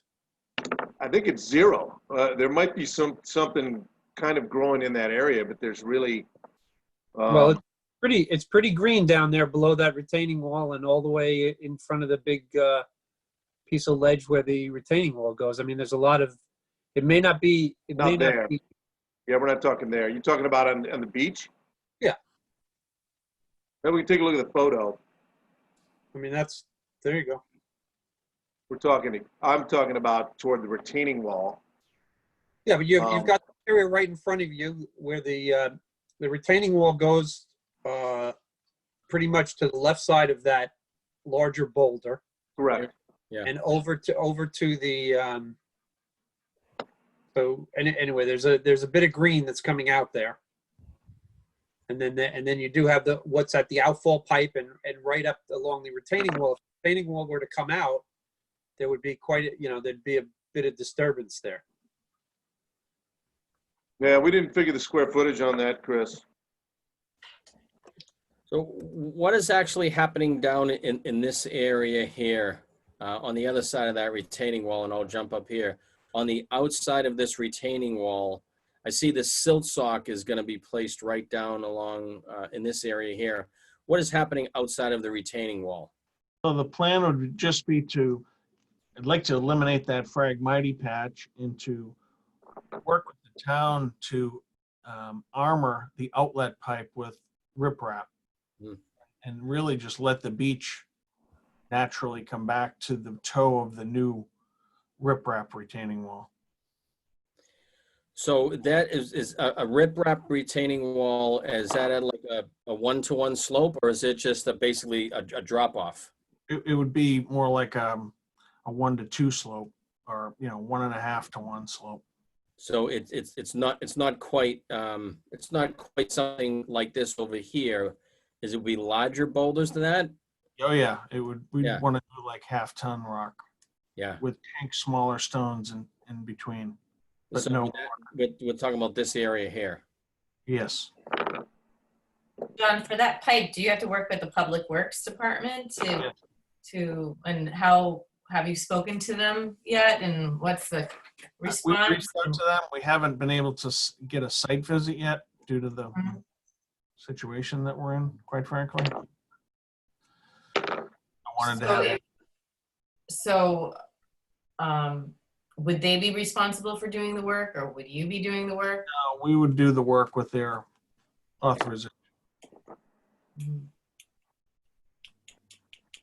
What kind of equipment would you have to bring in to put in those boulders? And where would you bring it in through? We'd come in through the side yard. Where's the side yard on this one? Hold between- on, let me see if I can. Talking about over this way, that's probably best. Yeah, there's a lot of pavement. Yeah, right. Essentially, you see where that car is? Yes. That nice city of town of Cohasset electric vehicle. There it is. Yeah, actually, that's the beauty itself. So there's a lot of pavement up there for staging, for material outside of the 100-foot buffer zone that would be suitable to work, and that probably have a temporary access roadway coming through here to protect the hackberry tree and the drainage line that comes down there. Are you gonna be able to do that with a front end loader? Yeah, between that and an excavator.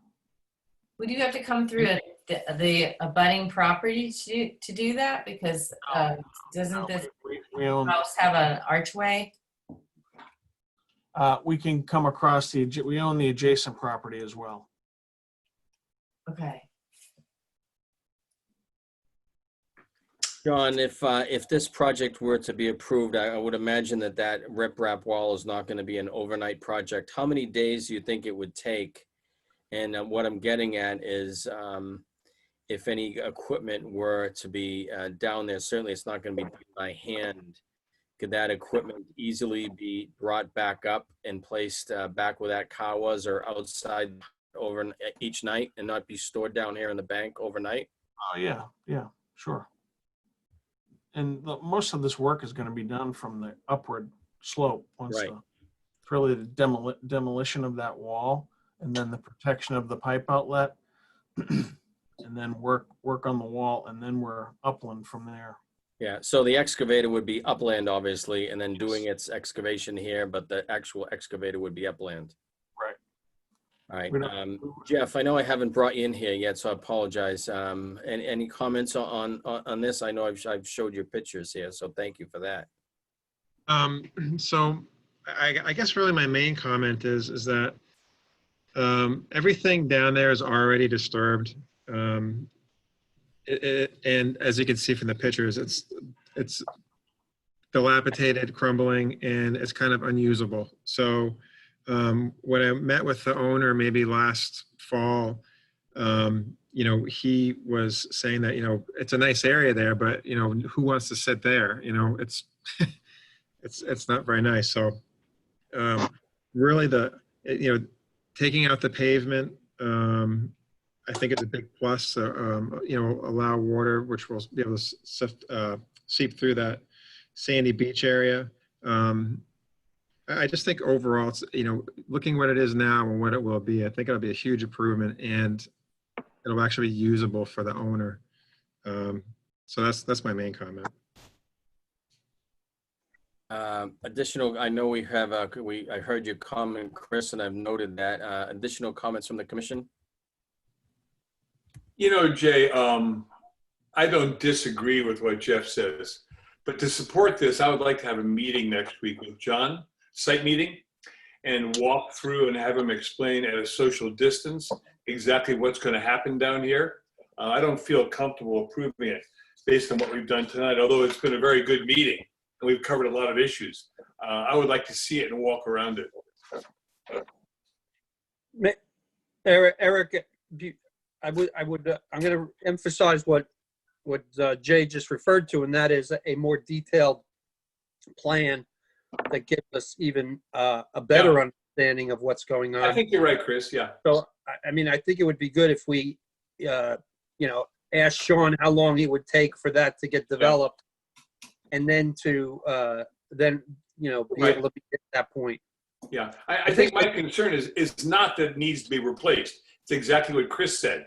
What exactly are we going to have there? What's going to replace it? And I don't feel too comfortable with that. What Chris recommends, I think, is a great idea.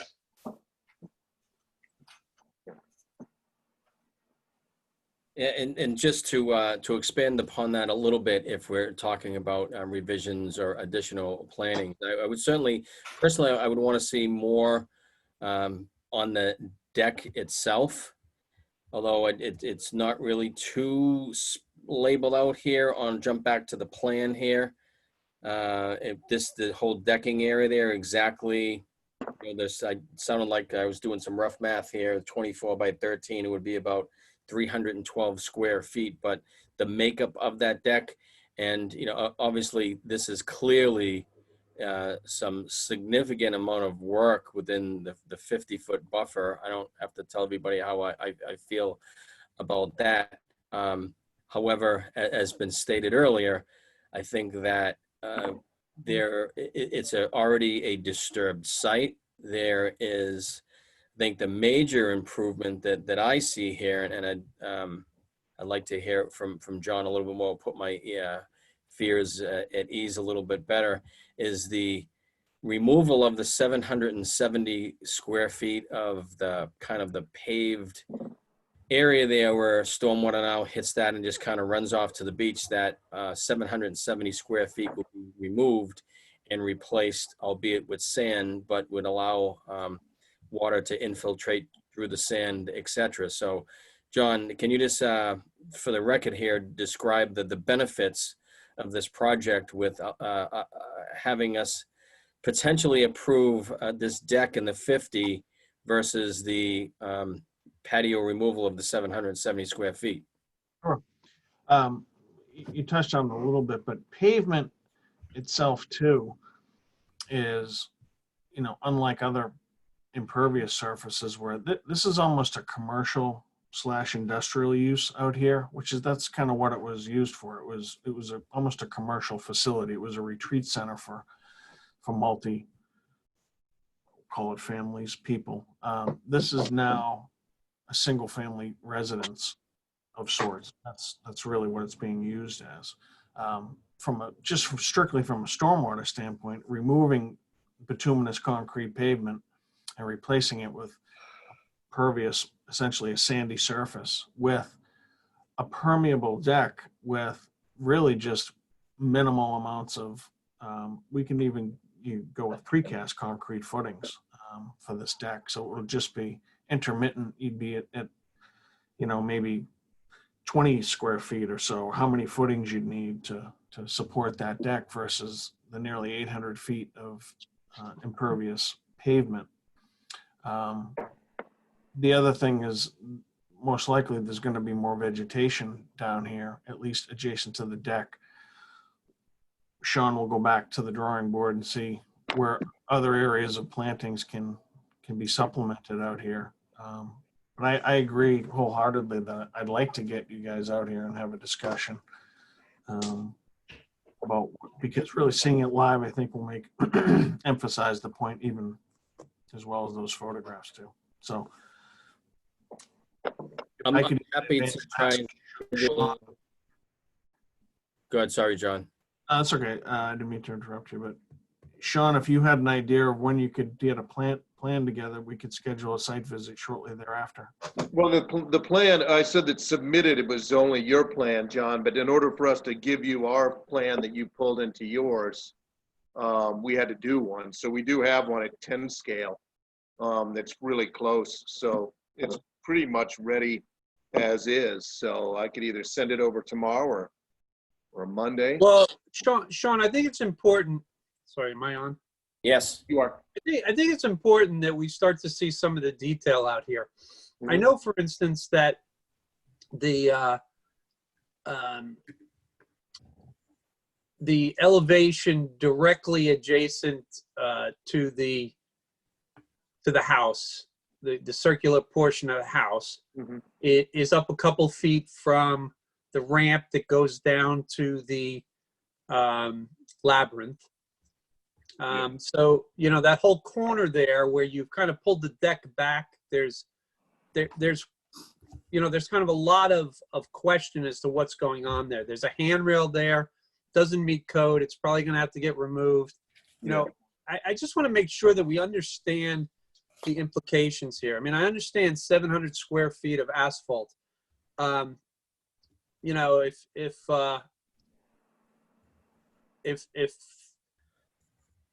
there's a lot of payback here for removal of 720 square feet of asphalt. And I just think that we have to understand overall what's really expected out here, because I think the what's going on in the 50 here, the disturbance of removing the existing retaining wall, the building of the new riprap wall, the fill that's going in there. I just think it's a lot of it's a lot in exchange for what Eric could take out in a weekend, as far as the asphalt's concerned. So I just think we have to understand what the plan is, and I think it's really important. I think that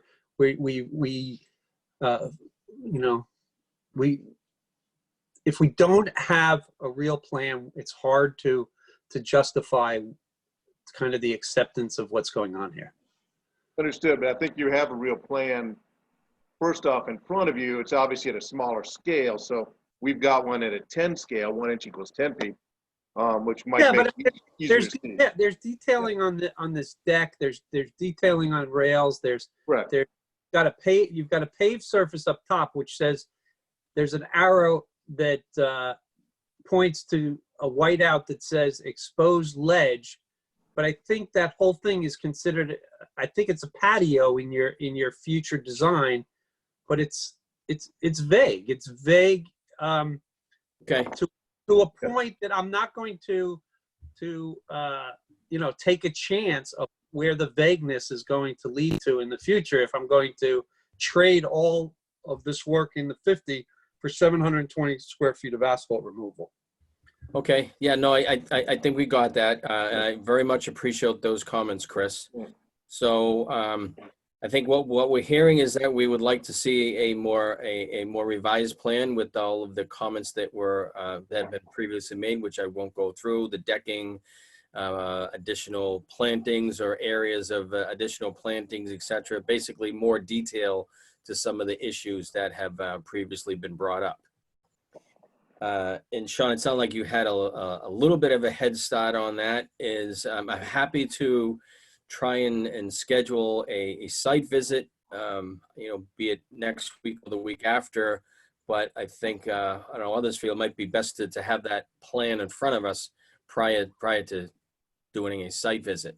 So having said that, what would be the time frame on a revised plan, Sean? Probably early next week. Okay. If it's Thursday night, that's not too bad. A little early next week, probably. Early next week. So, if not tomorrow. Yeah. Well, so do we want to shoot for late next week potentially for the site visit? That's fine. Maybe I don't know, Thursday? Yeah, it works. Thursday. Mid-morning, early morning? How, I don't know what people's schedules like these days with COVID issues. I am around pretty much. I'm not in Cohasset now, but I will be all of next week. So like, I don't know. John, what's your schedule like? Like Thursday at say 9 o'clock? Sounds perfect for me. I'll work around your schedule. How do others feel? Jeff, Thursday at 9 o'clock? I'm just throwing it out there. Yeah, that's fine with me too. Does that work with most of the commission? And against That's fine. Yes, Fine with me. Chris, Yeah, okay? fine with good by Chris.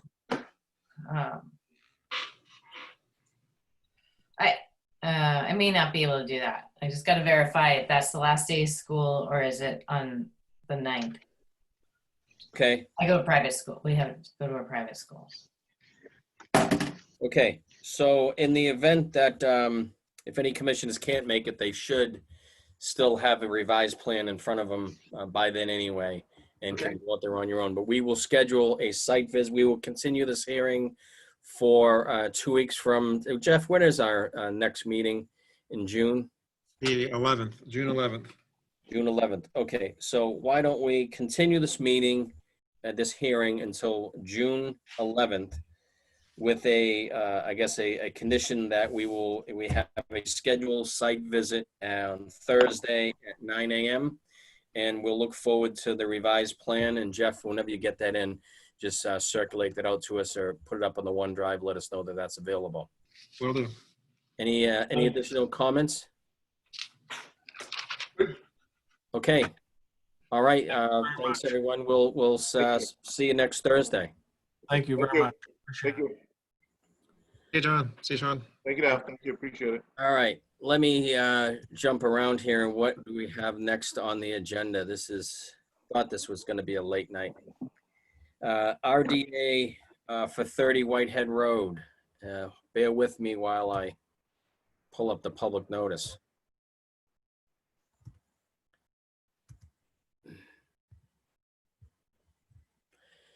Okay, let me read into the record the notice of public hearing. In accordance with Massachusetts General Laws, Chapter 131, Section 40, the Cohasset Wetlands Bylaw and the Cohasset Stormwater Bylaw, the Cohasset Conservation Commission will hold a public hearing on Thursday, May 28, 2020 at 7 p.m. via remote participation on a Zoom platform for a request for determination of applicability 20-03 from applicant James Bodell to construct a stone wall around an existing patio at 30 Whitehead Road.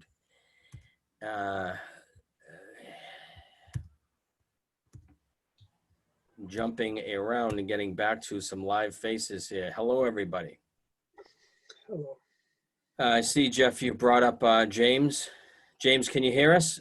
Yes. Bodell? Yes. Can you hear us?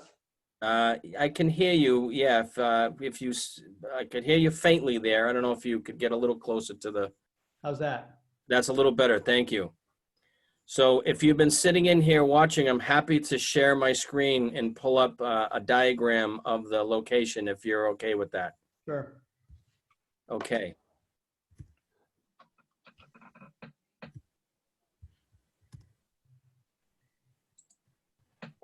So this, we did have some photos of the site and we did have some other before and after stuff here, but I think this is, and I'm happy to try and jump around if I can on that. But this is what we had the survey from Nantasket Survey Engineering. Yes. And I'll leave this up here for a minute. And if you need me to jump around a little bit and show some photos, etc., that might be helpful. But I would turn it over to you to just give us an overview of the project here, and we'll open it up for discussion once you're completed. Yeah, so we purchased the house 2 years ago. We've been living here for about 5 months. We were overseas. We came back. There's behind the house where on the north side of the house, it says wood fence, and then you see the stair, sort of the circle. That's an existing level area off the back of the house.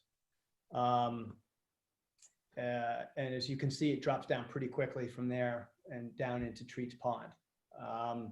And what we're looking to do right now, there's some grass, there's some sand, mud. I mean, it's just basically earth. it's an earth surface. And we're looking to backfill that, or take some soil out, backfill it with some stone dust, and then lay bluestone on top with a 1/2-inch spacing in between. And add a stone wall where, essentially where it says wood fence, we want to replace that wood fence with a stone wall to match the walls that exist today.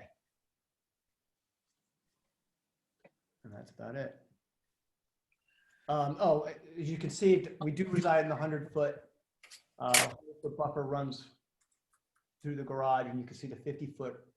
Yeah, so just for the record here, I'm bringing my, I can't do it on this screen here. Bringing my cursor through the 50-foot buffer is this black line here. Yes. And the 100-foot buffer is, runs along this line here, and we have Treats Pond down in this area. Yes.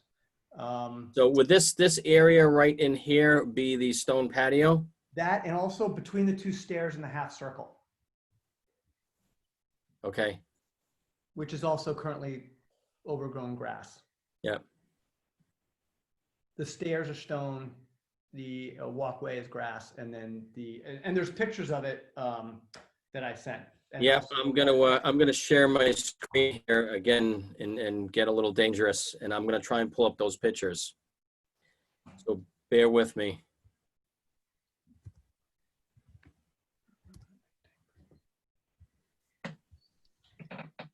Jeff, while I'm going through this, what do we have here in front of us? Any comments as I pull up the pictures?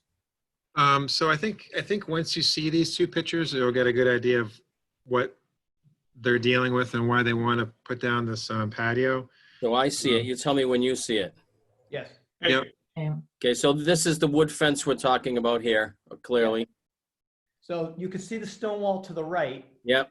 That stone wall would basically, we would tie into that, take a right-hand turn and run, the stone wall would run inside that first post. But the second post would be the outside of the stone wall, and then it would follow it around the corner and end where it ends. Okay, so this area here now, is this where the patio would be? Yes, the patio would be here and inside the fence on the other photo. Yes, and Okay. down, you can see down to the left, down below, there's that little green area that we want to put some down there too. You want to put a stone patio down there? A blue stone walkway just to finish it. So this stone stays? It all stays. Everything stays, so this, the grassy area becomes a blue stone area as well as the area up top here, Yes. okay? And yes. Let me just jump back to the diagram. So we're talking about this area in here. Yeah, yes, all enclosed by the wood fence and the stone walls. Yeah. And the stone walls were built, I believe, when the house was built in the 50s. Okay, so that is the extent of the work we're talking about. So most of the work is outside the 50, but there is a little bit of work inside the 50? Yes. And we're not removing any vegetation other than lawn. Okay, so no removal of vegetation, no removal of structures, no addition of structures other than the blue stone installation. Yeah, and some Jay, excuse me, could you once again point out the 50? There's so many lines here, I'm getting lost. So the 50, if you can follow the cursor, the 50 follows right here. Yeah, it's the light gray line, okay. Yeah, That's fine. so here, see the 50? It's 50 Yep. starts up here. Okay, Basically just comes and follows right down and goes out. okay, And the 100 is back here. Yeah. So between the 50 and the 100 is this area, and there's a slight area within the 50 that we would be disturbed. Yeah, and I mean, just even the part that's being disturbed between the two sets of stairs, there's a double stone wall. That stone wall on the outside is still 3 feet or 2 feet above the actual grade. Right. Okay. Jeff, any comments here? I think, I don't know if you can scroll down, but Mr. Bodell actually in his submission gave us like a virtual rendition of what it would look like. I think that would really be helpful. I don't know if you can If you can. if On you can- the, It's a picture. Yeah, it's on the actual RDA form itself. No, proposed Proposed PDF. Proposed. oh, the, No, proposed PDF. this? There you Yeah, go. that. Boy, isn't technology wonderful? Now, That looks has great. not reflected the bluestone in the lower portion, Yeah. but I did include it in the write-up. And just so you know that my software couldn't do variable shape bluestone, so it looks like pavers, but it's actually a non-pattern, like a typical bluestone patio. And there's, I read somewhere 1/2 inch spacing here. Yes, Okay. it would sit on stone dust with, and there'll be some French drains underneath, just to make sure that, because we are up on the hill and we don't want runoff, and so.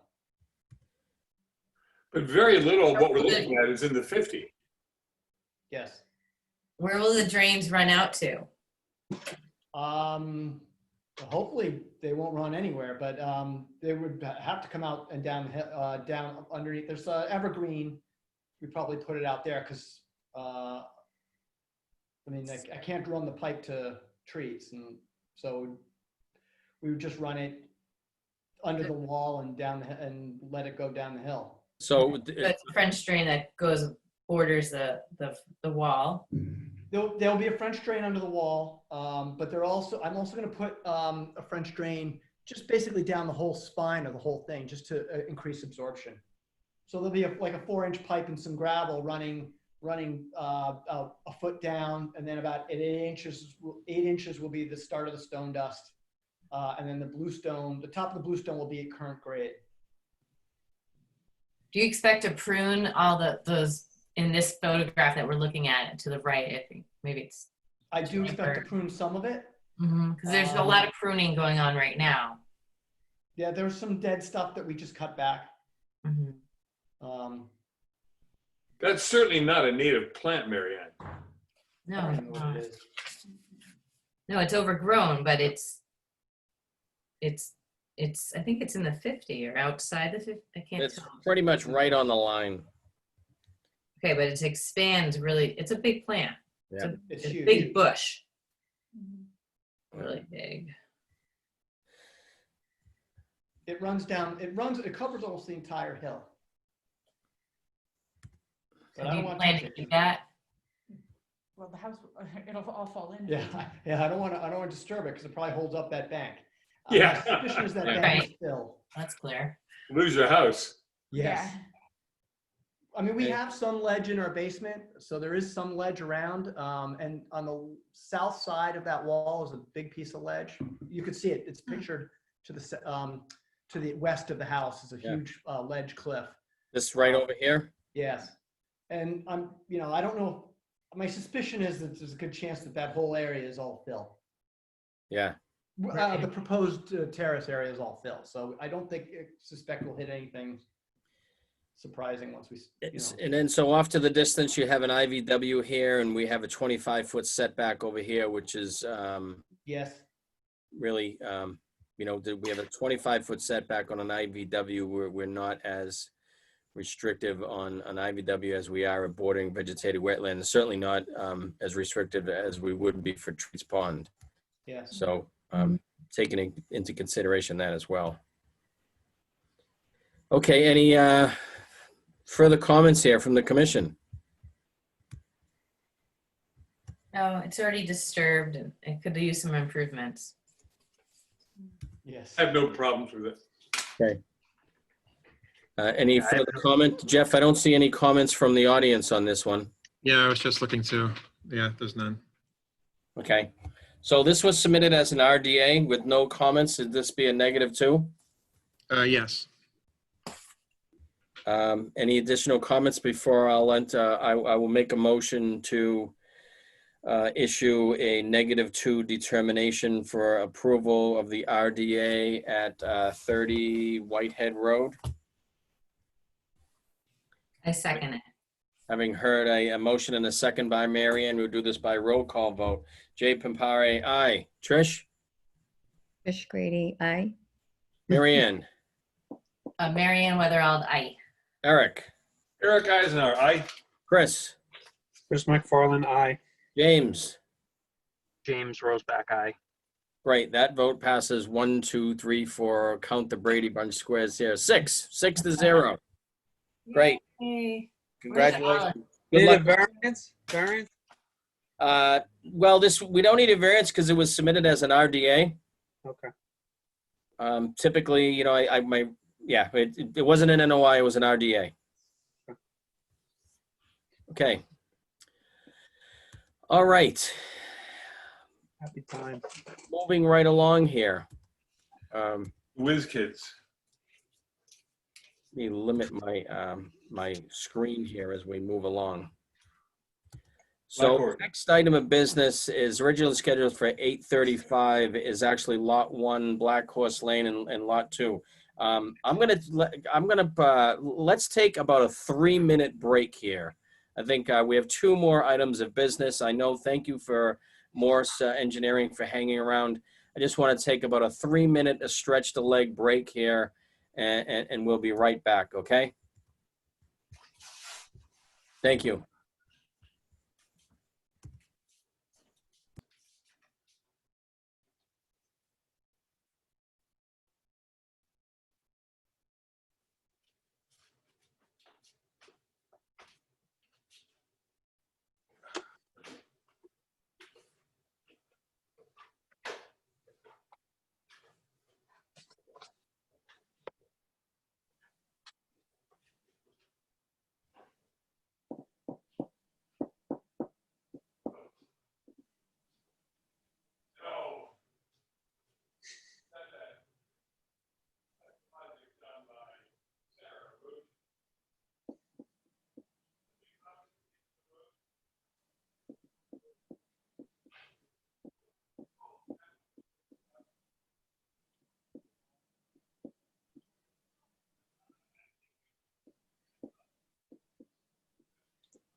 Thank goodness, Trish. I thought you needed some disaster relief to help pay the electric bill there.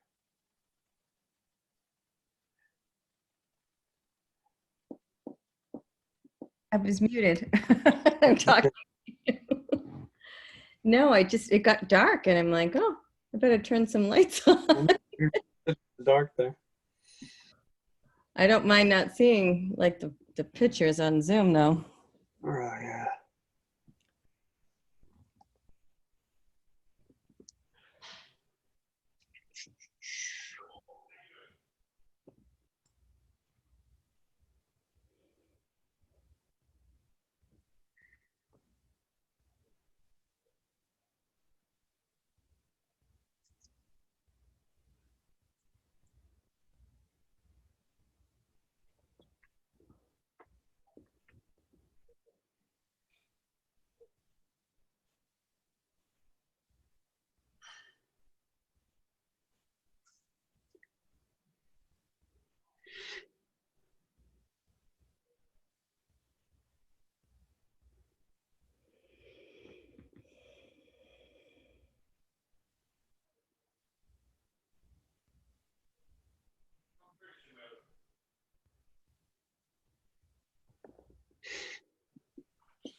Hi, Greg. How are you? Doing well. How are you, Justin? Great. I'm just I'm loading up the notice of public hearing so I can read it into the record, and then we'll get going here. Great. Thank you. Greg, is there somebody else with you today? You probably see either Deb or Art Avila on there. Okay.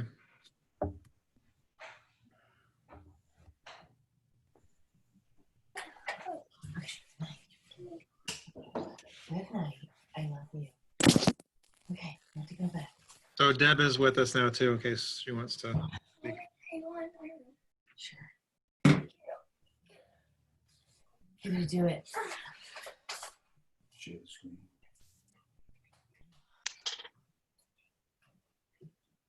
Okay.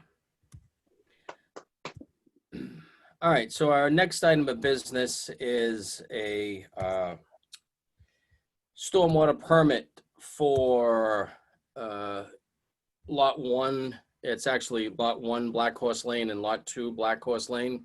So Greg, I'm gonna share my screen in a minute, but before we do this, I know that these are two separate lots. But we're gonna have to just tackle them obviously individually. And if there's do you have any preference of doing Lot 1 or Lot 2 first? And we'll just focus on one lot at a time. You certainly refer to the lot, but just for the record here, we need to do this one at a time. So would you prefer to do Lot 1 or Lot 2 first? Let's start with Lot 1. All right, I'll read into the record the notice of public hearing in accordance with Massachusetts General Laws, Chapter 131, Section 40, the Cohasset Wetlands Bylaw and the Cohasset Stormwater Bylaw. The Cohasset Conservation Commission will hold a public hearing on Thursday, May 28, 2020 at 7 p.m. via remote participation on a Zoom platform for Notice of Intent 20-08 and Stormwater Permit 20-18 from applicant Arthur Avila to construct a new single-family dwelling on an undeveloped lot at Lot 1 Black Horse Lane. So thank you, Greg, for hanging in there tonight. This is pretty much the last item of business. I am going to share my screen like I have with others here, and I'm going to pull up the diagram here for all to see. So let me just jump down and probably zoom out a little bit here for Lot 1, and then I will turn it over to you, Greg. Is that okay there for Lot 1? Jay, Yeah. Jay, there's a lot of conversation that's going to go on with this. It's going to be necessary to see the whole lot at some point, but depending on what Greg wants to do, we can zoom in and out maybe. Yeah. So I'm gonna just leave it out. I'm gonna leave it right there. And then if I think everyone has I can zoom in and out, but I don't want to overwhelm you here. Everyone should have the capability of zooming in and out on your own. Yep. And so I'm going to leave it. Let me just outline the lots here and try and help you out. So this is Lot 2, and this is Lot 1. So I'll go over the boundaries of Lot 1, which we're talking about. If you can see my cursor, which moves around, and bring around this Lot 1 here. So looks like a common. And Greg, I know I'll just try and help you out here for a second. There's a common driveway that comes in and splits off. It goes over to Lot 2 and comes over to Lot 1. This is the structure for Lot 1. The 50-foot buffer is the red line. Correct me if I'm wrong.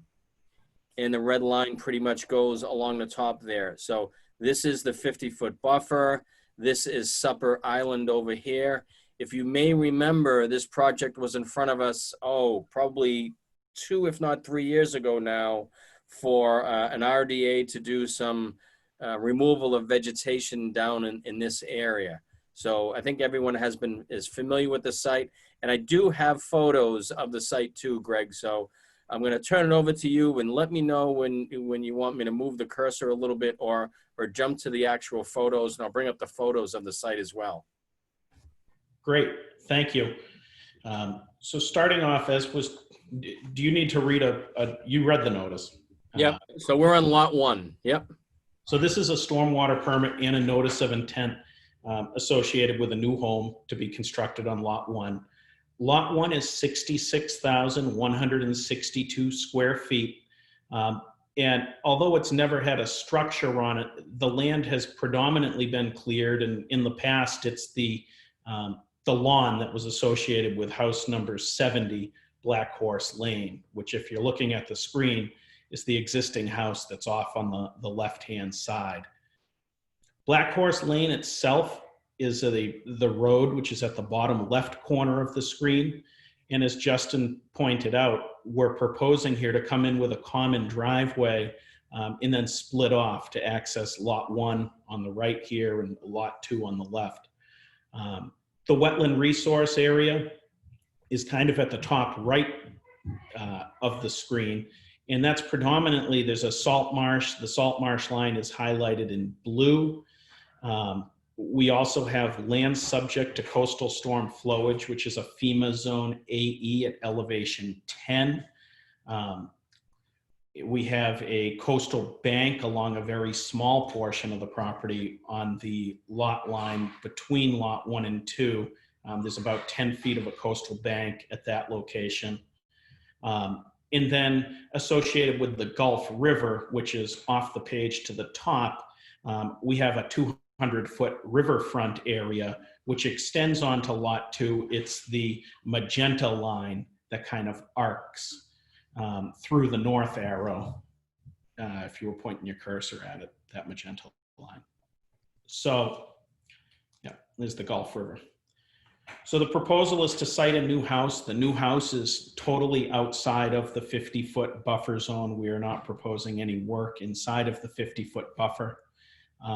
The majority of the driveway here, as well as the utilities would be water service, electrical service, and sewer service are all going out to Black Horse Lane, the majority of which is all outside of the 100-foot buffer zone.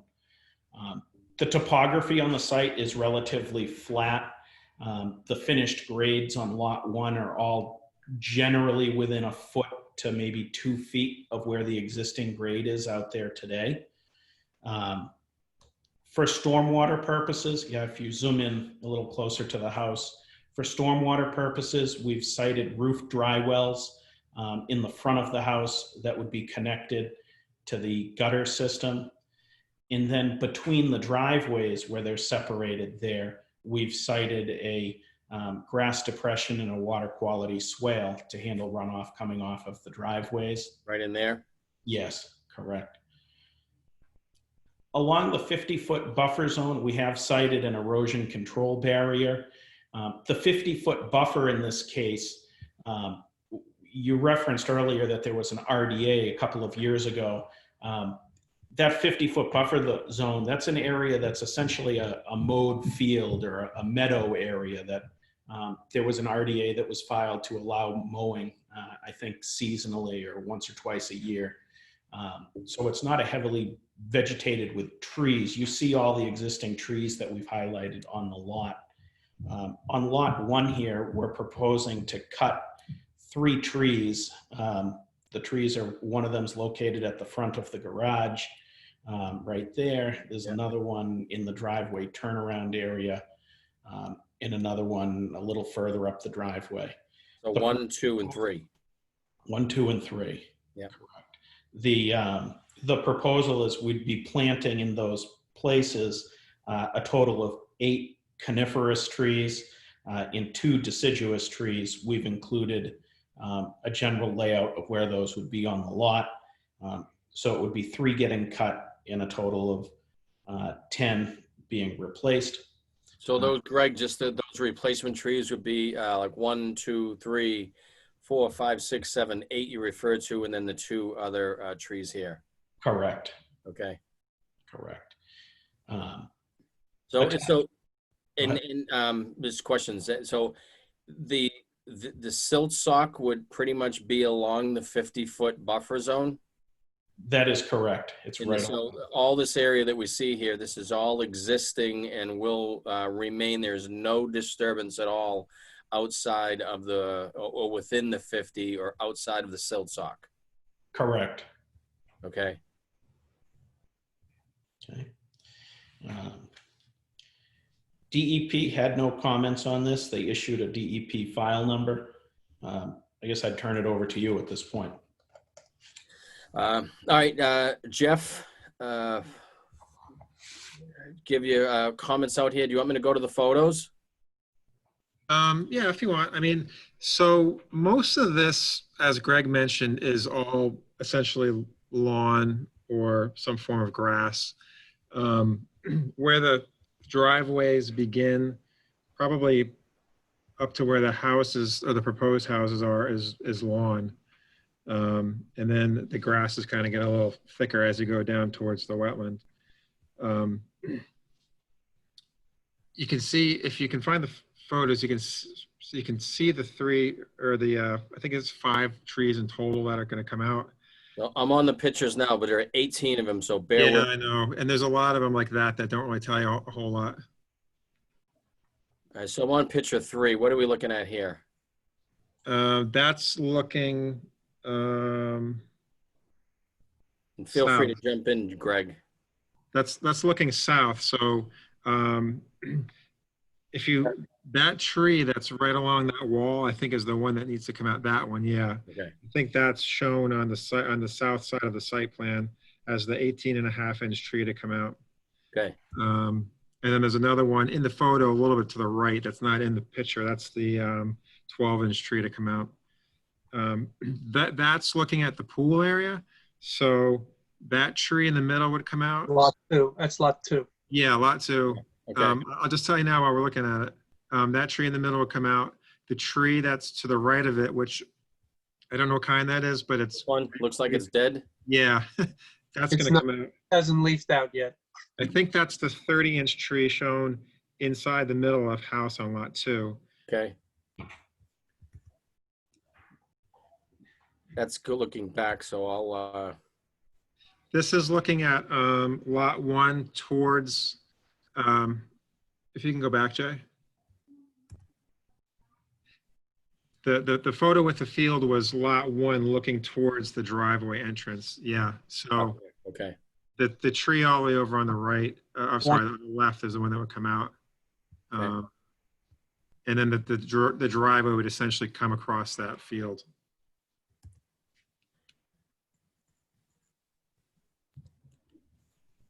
That's the existing pool on lot 2. All right, so let me just jump on why I'm doing this, and sorry. So that's the existing pool and patio area, the existing pool house and patio area for lot 2, not to jump around, but just to give everybody an idea. Correct. Okay. All right. And so this is looking out towards Supper Island. So what are these blue stakes here? I think those are I'm not sure if those are the 50-foot. They had everything staked out. They had the 50-foot buffer staked out. They had the property lines staked out, and they had the corners of the proposed houses staked out. Yes, but the blue is the 50-foot buffer. Yeah, okay. Okay. All right. And so again, this whole area that's down towards Supper Island is going to be remain as is, no disturbance at all. That's correct. Okay. And this looks like an opposite picture of the pool house and patio on lot 2 facing down towards lot 1. Yes, lot 1 would be to the right of this picture here. Yep. I'll skip over that one there. Can you show on the proposal where that red tree is about? This tree? No, the red tree. It was in the previous photo. It's not on the plan. This one. Oh, it's not on the plan? It is not currently on the plan. It's outside of the property line. It's okay. Okay. By about an inch. Okay. So, where Jay's cursor? Okay, so it's off site. Okay. If you go up to lot 2, Mm-hmm. just about where the infiltration tanks are and followed it out to the property line, it's approximately that area. Over here, Chris? Okay. Yeah, but tight to the property line. Yeah, okay. All right, just let me go through these pictures here. This looks like an overview shooting down to Supper Island. No, other way. Oh, that one, okay. Yeah. We get like a 3-second delay here. Yeah, so when we're looking at that pool with the fenced area, the 3 large trees surrounding that are the 3 that they're showing on the plan to come out. Okay. This looks like a better picture here. I'm on picture 12. There. Yeah. This tree? Mm-hmm. Yes, that tree comes out. This is lot 2, but yes, that tree comes out. Okay. So that's that tree again right here. Yep. Yeah. Sorry, I keep forgetting about the delay. I'll skip right over 14 and 15. I'm great pictures, but it looks like you're down closer towards Supper Island, looking back up at the site. Yes. So here you're looking at lot 1 with lot 2 to the right. Yep. Is that correct? Yeah, You're actually standing in lot 2, looking across it. okay. I'm moving on to photo 16 of 18 here. And moving on to 17 of 18, it looks like pretty much the same pictures. And 18 of 18, and that's a better picture of the site. So again, this whole, there's the blue flagging at 50 feet. Greg, or someone could just explain what the flagging, the orange flagging is? Is that the edge of a pool, patio, home? That's So it's a corner of the house. the corner of the corner of the building. All right. Is that tree going to stay, Greg? Yes, it is. Yeah. That's inside the 50-foot buffer zone, directly behind the house. That stays. So again, Okay. yeah. Okay, while this photograph is up, let's go back 2.5 years, Greg. There was a lot of discussion when we reviewed the RDA because they wanted to cut down a lot of these trees, and it was suspected that they wanted to have a view looking up the river, and we quite strongly disagreed with that. I assume the trees we see that are now coming in to bud there in front of us will be staying? Yes, those are all proposed to stay. Okay, all right. Good. So again, this looks like the 50 is probably along this line here. This tree is within the 50. So all these trees are within the 50. All right, I'm going to jump back to the actual diagram here. So that tree, Greg, that tree that we just saw on the site, is that tree right here? Yes, it is. Okay. So again, Eric, there's the 50 and the Yeah. everything in the 50 stays. All right. Sorry, Jeff. I know we jumped to the photos there. Did you have any more to tell us? No, that was essentially it. All right, commissioners.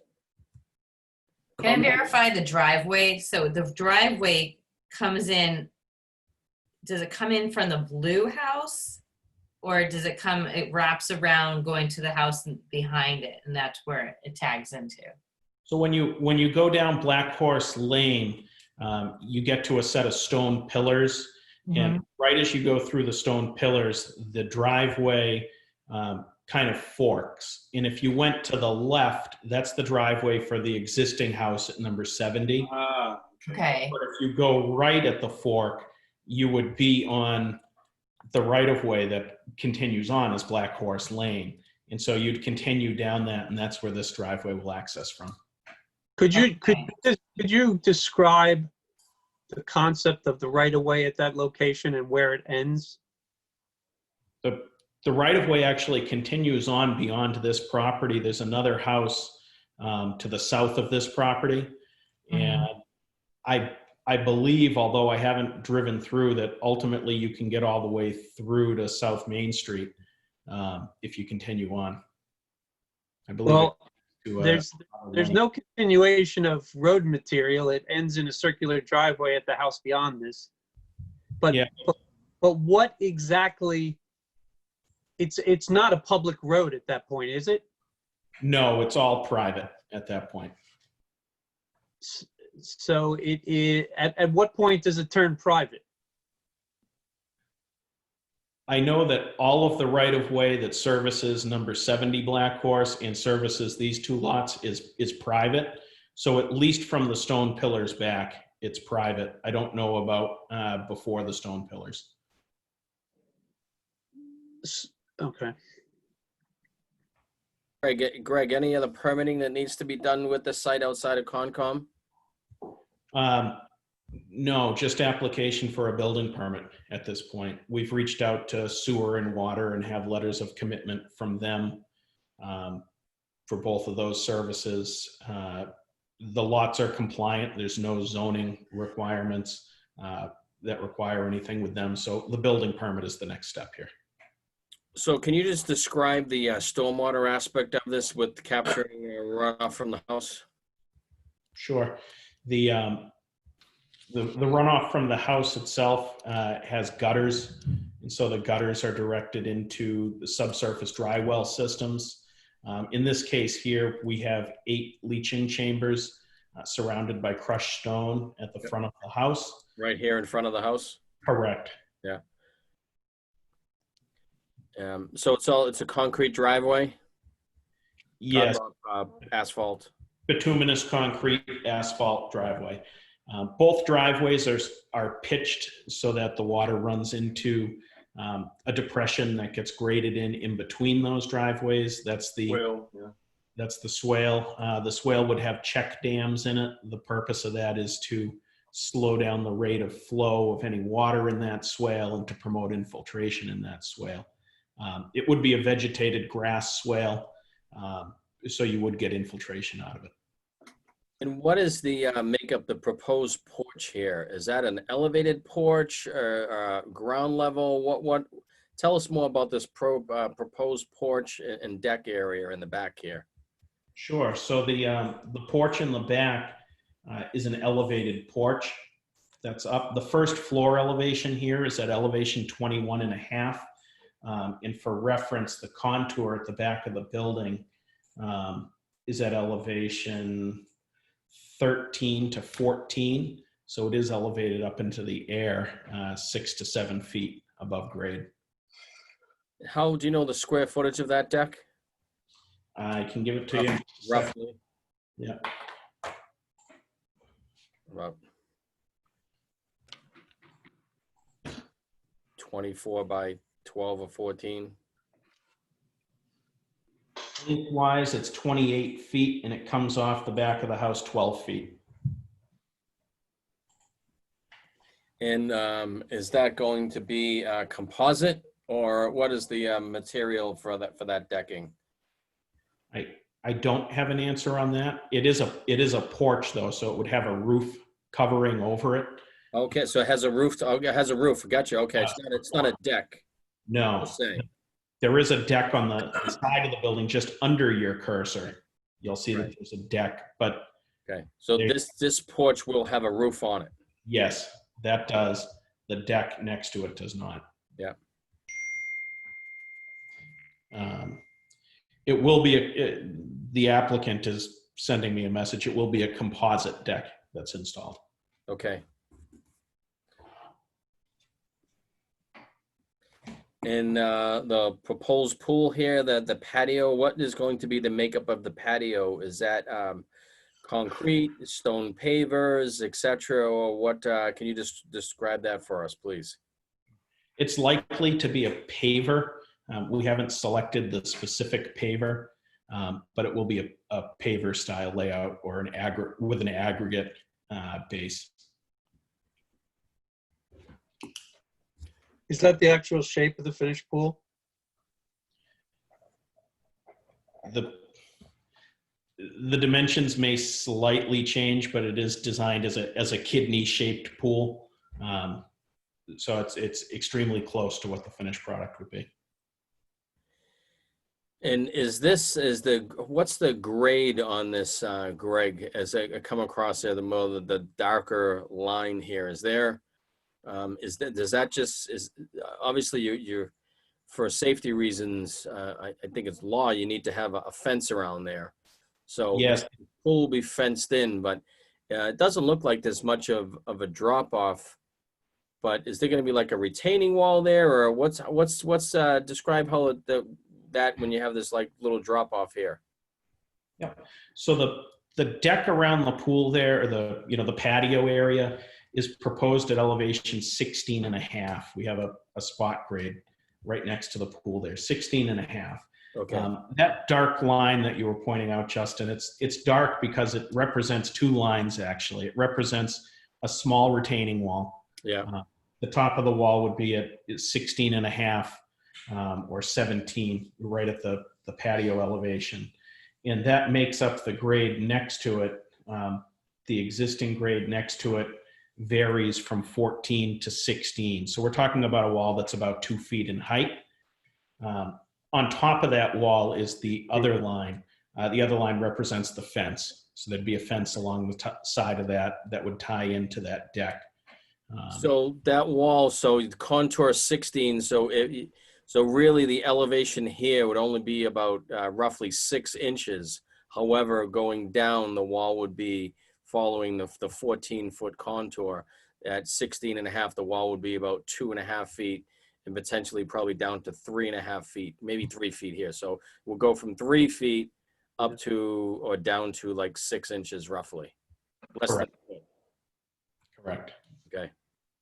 So, you know, hugging the 50-foot buffer zone here with a silt sock, I assume that any equipment, if any equipment were brought in this project were to be approved, the digging would be upside of the 50 and not coming around here into the 50 and excavating back that way, because you will obviously need to do some excavation here.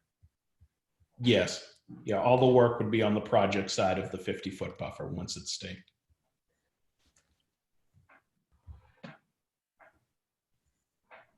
Additional comments from the commission?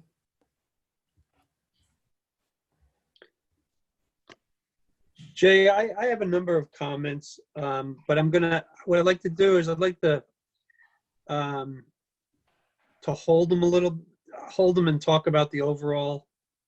Can I do that? Can I do both lots, or do we have to close this one out? Well, why don't you gonna give us the comments now? Because if we closed it, we could close it and I guess we could reopen it tonight and come back, but never done. All right, I'm just gonna go through them and I'll repeat myself. That's fine. So you've got a 12-foot easement shown along the property line. It heads out to the road and is also, or to the right of way, and is staked out there, although it's not shown on the plan. Can you explain what that 12-foot wide easement is? Supper Island, the property owner for this property, has placed restrictions on Supper Island, conservation restrictions, and there was a requirement that there be able to be a footpath to get out there for an annual inspection of the island. That footpath would be located inside that 12-foot easement, or the ability to walk out to the island. There is a bridge that was previously approved by the commission as well, which is at the Gulf River side of the easement to get out to the island. That's what that is. Will the footpath be that's what gravel? Like, who's that for? I'm not sure who holds the conservation restriction on the island, which entity, but it's so that they can go out and take it, basically an annual inspection of the island. And it's just to allow foot traffic. It's not a physical path or road or anything that gets constructed. It's just, rather than allowing someone to walk over the entire property, they're restricted to walking essentially within 12 feet of the side lot line. Oh, maybe it's the Conservation Trust. Then. It is. Yeah, I remember that from this hearing years back. Yeah. It is, Marianne. So the driveway can go into that easement then? So if someone was going out, the Conservation Trust or whoever's the trustee of the island ultimately could walk down the driveway for the first 50 feet and then essentially walk along the property boundary around the house that way to get access to the island. Will there be a sign for them, like marking that path? The path is noted in their easement language, which is recorded at the Registry of Deeds, and it's on the record plans. I don't think we're proposing to put any signage up, but they're well aware of the location of it. And just looking at the plan here, so the 12-foot easement basically hovers around, it's the edge of the wall is the edge of the 12 feet, so it should be fairly clear. Mm-hmm. Yes. So they can't expand beyond this 12-foot right easement. Not with anything that would prevent people from traversing the land, no. Or taking a swim in the pool on the way down.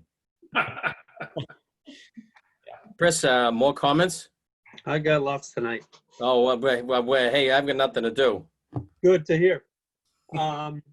So, Greg, I want to point out that you know that you've got the majority of trees shown on this drawing. Yeah. But there are some trees that are missing, and I can't tell you exactly which ones they are because what you don't have on this drawing is labels as to what the trees are. And I think this is really important when we go out to a site, that it's easier for us to figure out what we're looking at. And I'll come back to that on lot number 2 later on, but I think it's very important that trees are identified for what they are. It's in the bylaws that they should be. And then you have to verify that all the trees are on there, because perhaps the most spectacular tree in all of Cohasset is not actually shown on this drawing. Can you tell me, is this subdivision, has this subdivision been approved completely? Yes, this is what's called an approval not required subdivision because the lots have frontage on an existing roadway. So is there opportunity then to shift these lots slightly if need be? At this point, no, there isn't. And why is that? The applicant has under agreement lots 1 and 2 as shown on this plan, which are existing lots. They don't have agreements to change the lot lines between these 2 lots at this point. Okay. I bring that up because with very little work, the tree that I just mentioned on lot number 2, and probably one of the most spectacular white pines in town as well, are both going to be, well, one's going to be removed completely and the other is going to be severely damaged. And it's a real, it's very unfortunate considering that there's so much land out here and 2 spectacular trees are going to be affected. Can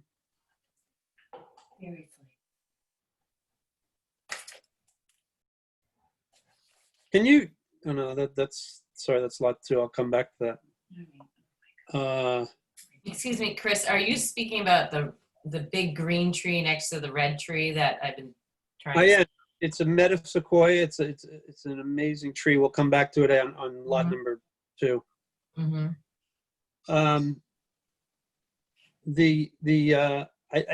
not going to allow I'm not going to allow myself to be fooled anymore with the promise of certain trees, deciduous, coniferous, whatever, of an approximate size or a certain size. From now on, I'm going to demand that all trees are actually, a plan is made for trees. It's what's called for in the bylaws. So just so you're aware. You said the pool is shown approximately as it's going to be. Approximate. If this plan's approved, then that's what I expect to see built. Otherwise, you got to start getting better about that. More adjacencies of properties to the side have to be shown. Especially, you've got a property immediately to the south of lot number 1 where you show a little bit of the driveway, and I think it's critical that a little more is shown there. You also don't even show down here, Chris. Yeah, I mean there's a house and there's a driveway. I think it has to be shown. Also, the right side of the plan cuts off the actual extent of the total lot.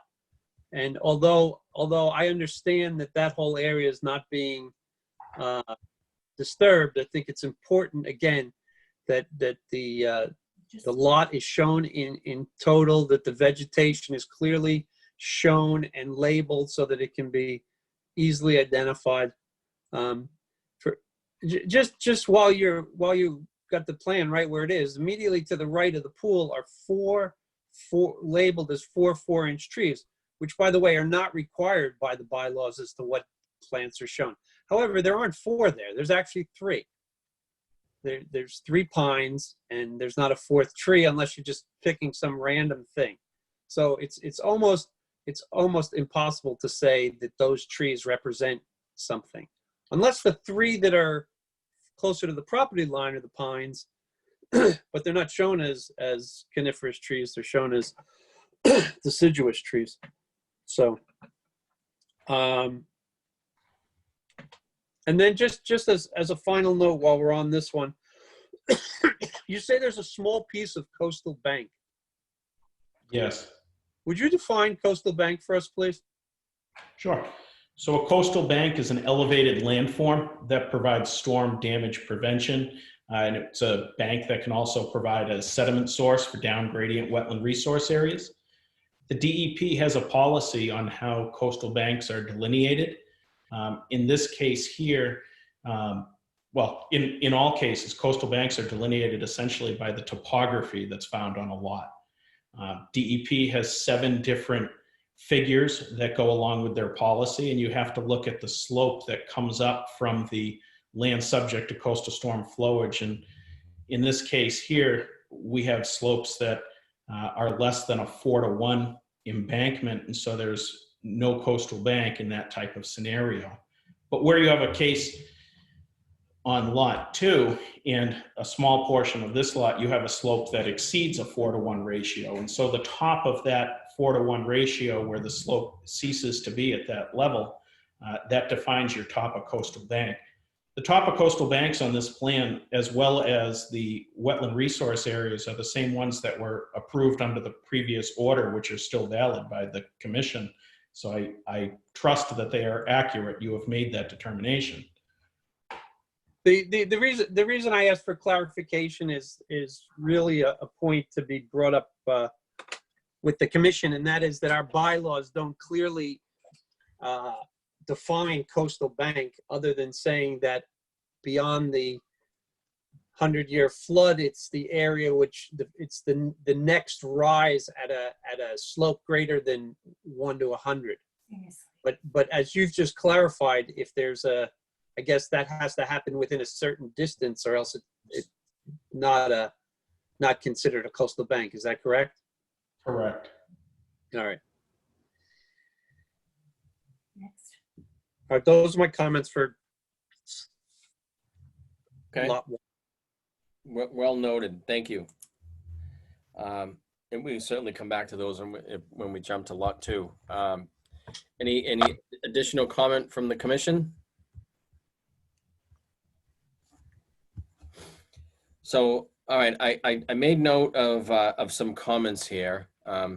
Greg, hopefully you made note as well. And I'll briefly go through this. So what I'm gathering here and I'm hearing is that we would like to see a little bit more detail on the plan. Specifically, and I won't get into great detail, but I'll hit some of the highlights here. And if I missed any, please let me know. So some more details on the plan with respect to the decking itself. And if you could just label that being composite deck, etc. on the drawing. Please label out the pavers, if pavers are going to be used for the patio. I'd like to see a description of the pavers, etc.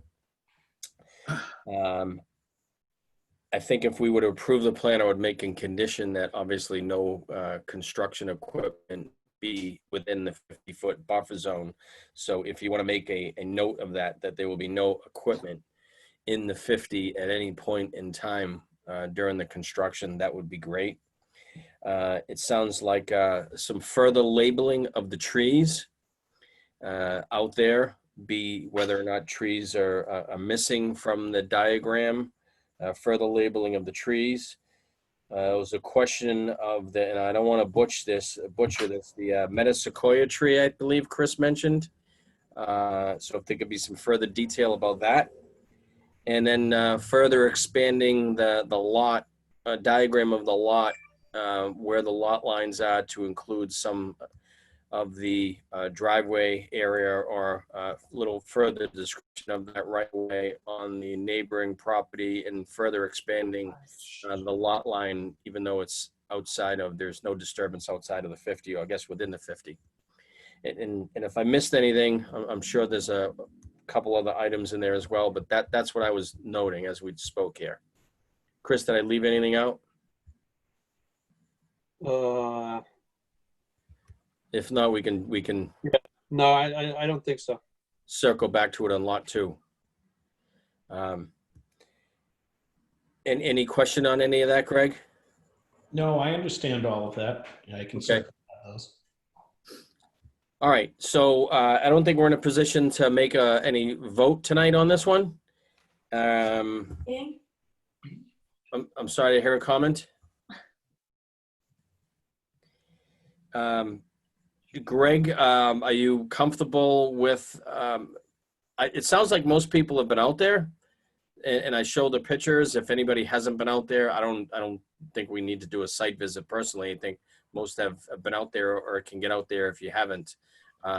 Greg, how long would it take you to turn around a revised plan if we were to push this off? We continue it for 2 weeks from tonight? We could certainly have a revised plan to you next week. Okay. So why don't we continue this hearing for lot 1 for 2 weeks till tonight? And what is that again, Jeff? June 11th? Yes. Okay. So we will continue the hearing for lot 1, Black Horse Lane, until June 11th. And do we want to say we'll have the revised plan by the end of next week? Yeah, so long as we have a revised plan by close of business 1 week from today. So I guess that makes it June 4th. Okay. Yes. Right. Okay, any additional comment? All right. Thank you. Okay, I am going to, all right, so that puts lot 1 to rest here. Me read into the record the notice of public hearing for lot 2 in accordance with Massachusetts General Laws, Chapter 131, Section 40, the Cohasset Wetlands Bylaw and the Cohasset Stormwater Bylaw, the Cohasset Conservation Commission. Hold a public hearing on Thursday, May 28, 2020 at 7 p.m. via remote participation on a Zoom platform for notice of intent 20-19 and stormwater permit 20-19 for applicant Arthur Avila to construct a single-family dwelling on an undeveloped lot at Lot 2, Black Horse Lane.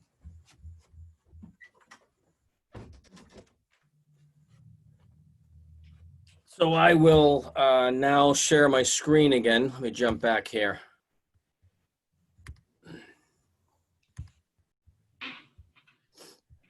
All right, back to the drawing. Can everybody see that? Yes. All right. Okay. Think we've kind of, let me move my diagram over here a little bit. Just to familiarize ourselves with it, lot 2, which we are referring to now, the driveway comes in, splits off, and driveway comes around, a little turnaround. There's a house, another pool house, the 50-foot buffer zone. Is this the 50 here? This is the 50. I'm going to zoom that in. It's getting late. Yes, the red line depicts the 50. Okay, so the red line depicts the 50-foot buffer. The silt sock no longer carries along the 50. The silt sock comes in within the 50 and comes around, and there's an existing pool house, patio, and existing pool in the area there.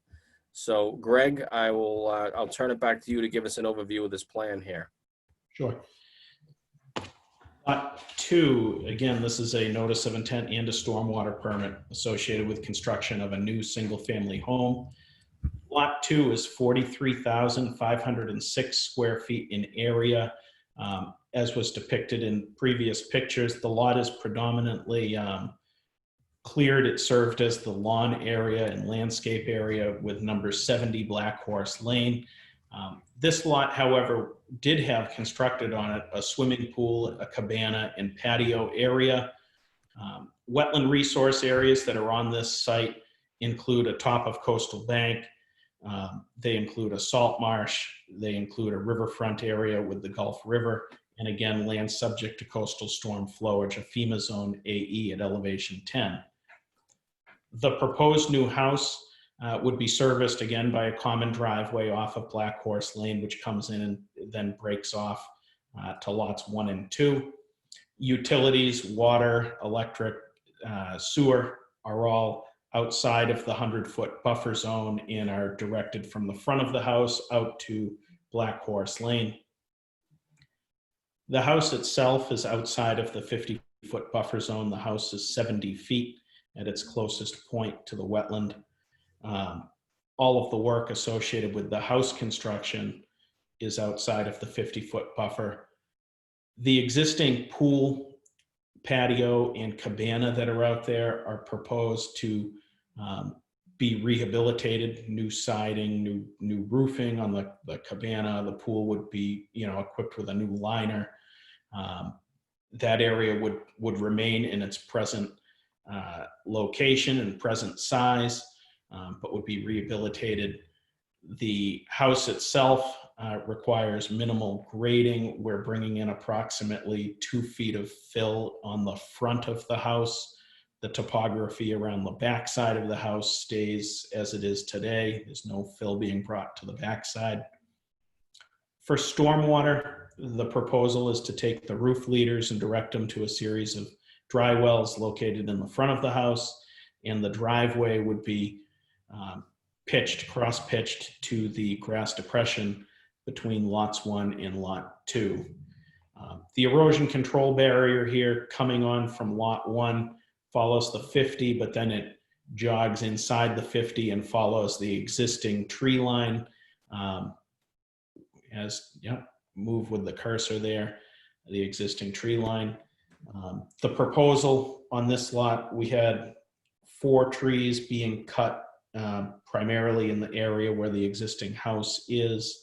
And then we're proposing a total of 3 deciduous trees and 21 evergreens on this lot.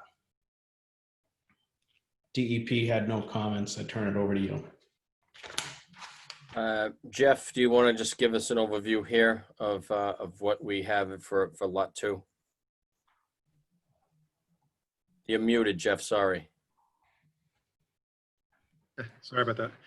So again, it's a stormwater permit notice of intent for a new home.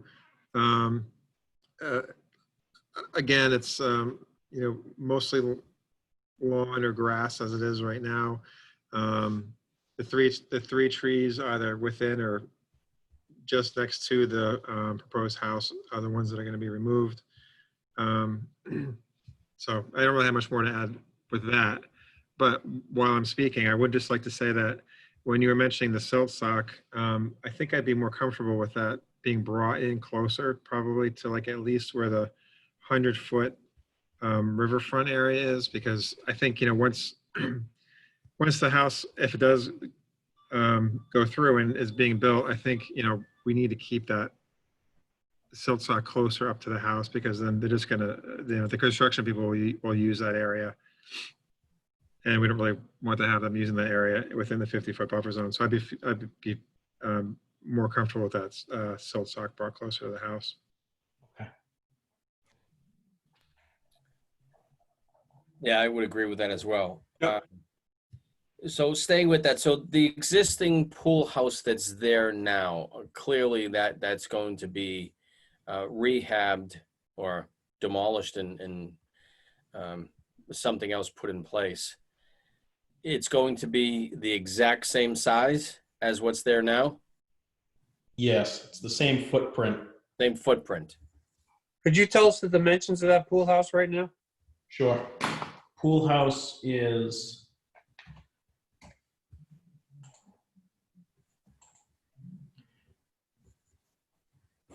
11 feet deep. The total length is 28.5. Is it going to be the same height as it is now, or going to be larger? Yes, no, it's just a single story. And let me jump back to can I jump back to the pictures here? Yep. Let me try and find that old. That's lot 1. Yeah, let me jump back here. So the pool looks like it has a marsh growing on top of it. Are you going to, you said you were going to replace the liner. It looks like much more has to be done to that. the whole thing needs a really good cleaning and rehabilitation. So it would all be an all new liner associated with it. So I'm looking at this photo here, and there's probably some better ones, but this is the pool house, and I think this is what Marianne was referring to, the pool with vegetation coming out of it here. Yes. It's a swamp. Okay. Let me just jump around and see it. Oh, here's a better one. Okay. There you go. All right. So the 50-foot buffer kind of runs right through the middle of the pool here. Yep. So there's no further disturbance outside of what's already pre-disturbed now, going closer in this direction, correct? Correct. Basically, it's rehabbing what is already in place. Yes. So You'll have to come out to that fence line. Reopening the fence. The fence, the patio will all be done. It looked like there was a sinkhole behind the whole pool area. So I just wondered about the soil and the stability of the area. I can't speak to the sinkhole. I didn't witness that. I'll take a look at that though. I did dig 3 test pits, in the general area of where the houses and where the stormwater systems are going. The soil out here is generally a loamy sand. There's obviously some ledge outcrops that you see throughout the site. The soil itself seems very stable, but I'll take a look at wherever the sinkhole is that you're pointing out. Greg, as you look at that pool, knowing something about pools, I would say that pool is going to be one of the first things the owner is going to do is take that whole thing out. Are we talking here about a total gunite replacement with all the work that goes into digging and land moving and truckloads of gravel coming in and all that within the 50? Or what are we talking about here in terms of what you envision as the work taking place in the future of that pool? Hold on. Is that the owner? The owner said They're talking about it potentially being, a gunite pool in that location is where it would go. I don't think we've had a pool specialist go out and analyze that location exactly on whether they're going to be able to spray the inside of that and get it back in shape, or to what extent, but it's going back in that same location. I would say my own expertise, whatever it's worth, is that you're going to have to do a lot of work within the 50, given the fact that about a third of the pools within the 50-foot buffer zone, Greg. And I think, we have to be able to discuss that and somehow come to some conclusion right now. There's going to be a lot of heavy equipment back there, and the gunite's a horrible, filthy process. Sure. I'd like to suggest, similarly to 339 Jerusalem, that this plan gets developed to a point where we can actually know the final complexity of what's going to be put into this place. Yep. I was also wondering, right in the pool, next to the pool area is this large ledge, which looked like 2 or 3 trees there. Is there a plan to blast that or chip it out? Is that part of the house? It wasn't clear to me. Like, it looks like there's a bump out. Yeah. But it's also part of the patio. So what's the plan there? There is a piece of ledge that sticks out into where the house foundation's going, so that would have to be chipped or blasted out at that location. There is some exposed ledge behind the house adjacent to the pool that would be proposed to stay. But the ledge that is clearly under the foundation, that's all to be removed. But will that be made into a patio on top of the ledge? Because it's kind of like got hash lines on it. I just wasn't clear. The hashing represents, that's the kind of the standard symbol to represent the edge of the ledge itself to help give characteristic to that line. Off the back of the house, we have a raised porch at the first floor elevation, and then stairs down to the existing, patio area around the pool. But the hatching that you see around the ledge, that's just to depict the actual ledge outcrop itself. So Greg, just echoing the comments that I think comments that Chris made and I had made as well regarding lot number 1. I think from what I'm hearing, is wanting to see more on the plan with respect to more details to address exactly what is going to go on out there, specifically the patio. What is the makeup of the patio, pavers, stone, etc. And in my view, I can't see exactly, and I want to go back out there and see the extent of the impervious surface now, or what's out there with respect to this patio. It looks like a massive patio on this diagram here, and a lot of that patio is in the 50. And I don't know, again, I'm not saying it's not in the 50, what's currently there now, but I'd like to do another site visit myself and look at that area and see how big that patio is before we, swap off a one-to-one what's actually there now and give you that, as opposed to what's not there and give you that. Understood. And I can work with the applicant a little more, and we'll evaluate the pool a little bit, provide some additional information on that. Absolutely. To echo Eric's comments, I think that given this is going to be a large investment for somebody out there, and probably a complete rehab of that pool is going to be necessary.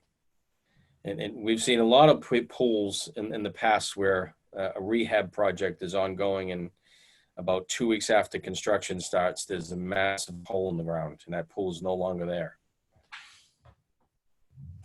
That pool's coming out for sure. Yeah. I wouldn't recommend it. Any additional comments? I just like to make, I don't need to repeat all my comments from before, but could I ask you to slide the plan slightly? Now actually, maybe zoom out so you can see the whole lot. Yep. So Greg, my question is, the swale that you have between the two driveways, is it at its maximum to provide the stormwater management that you're proposing that it's going to do? So we analyzed each lot individually, and that swale essentially is to serve for the water quality volume, and getting credit for TSS removal.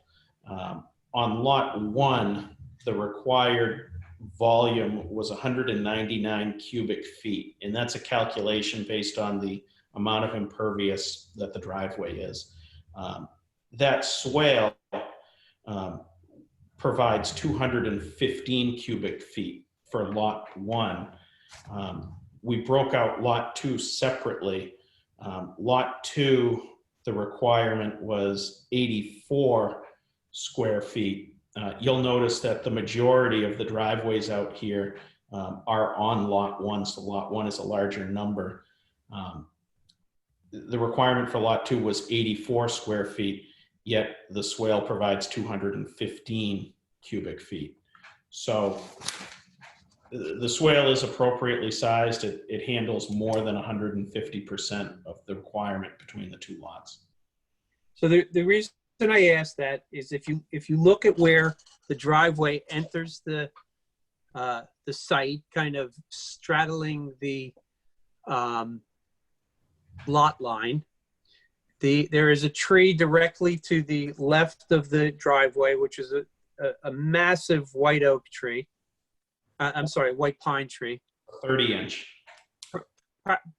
Perhaps the biggest white pine in town that I've walked up to. Okay. But you're very close to it with that driveway. I mean, I think you'll find that you do quite a bit of damage to that tree, and if that driveway could move over, that would be really critical to the life of that tree. If you go directly up to the driveway on lot 1, lot 2, it kinks before it heads back to the garage. And it's almost immediately adjacent to that kink, somewhere in the area of those arrows coming from your underground utility note where that metasequoia is. Now, there are a number of other trees that are not shown on here. There's a bunch of cedars that are towards the front. And there's perhaps that the tree over near driveway number 1 is the white or green ash, but again, I can't tell you for sure, but I know where the metasequoia is, which is where the kink in that driveway is. I understand, you've got utilities, they're all cutting through the white pine. If there's any way at all that could be shifted and move away from the white pine and move away from the metasequoia, you would be doing such a service, not only to these people, but just to in general. And I really think it's something, it's something that should be looked at. Chris, is there a reason why I don't see the metasequoia you're referring to? Yeah, because it's not on the survey. Ah. Yeah. I Probably can't tell you why it's not, but I will absolutely go out and locate it. It's probably one of the 10 biggest trees in town, and it's not on the survey. I think I had trouble on walking this property because it wasn't well labeled enough. And I was exactly I walked it so much today, enough that I was called out for attention for walking it. Yeah. Just trying to relocate myself according to the property. May I ask? I believe I heard you say that there were going to be 21 evergreens cut down. Can you show me where those are located? There's 21 evergreens proposed on the lot. Those are between lot 2, yep, the cursor's pointing at them there, lot 2 and the existing house, and then there's I think 3 or 4 of them right there between lots 1 and 2. Proposed to be cut down. Proposed to be planted. Okay, I'm sorry. Misunderstood. All right. That's a good thing. So how big are those evergreens, Greg? The plan specs that they're 6 to 8 feet tall when they're planted. So they're basically for privacy. Yes, screening. Privacy front. Or Christmas trees. Right. In a year or two. All right. Any additional comments from the commission? I don't see anything from the audience, Jeff. No, I no don't think questions. I don't think anyone's still up at 10:20 here. All right. So kind of same as lot 1, Greg. I think we're hopefully all in agreement here. We will continue this hearing for 2 weeks. Yep. So we'll continue the hearing on lot 2 until June 11th. Expecting a revised plan by the close of business June 4th, 1 week from tonight. And I won't go and reiterate all of the issues that were brought up. I think unless you need further clarification, but I think and got where we were going with our comments. I did. I have the notes. I'm good. Great. All right.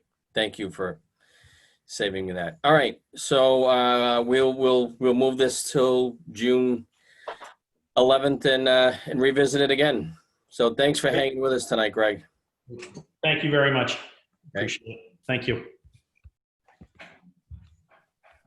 All right. Where are we here? Let me jump back to Next item of business, we're hang in there, everybody. We're getting close. Conservation agent update, chair update, and then a couple of some administrative stuff. So, Jeff, any updates you want to provide to us here?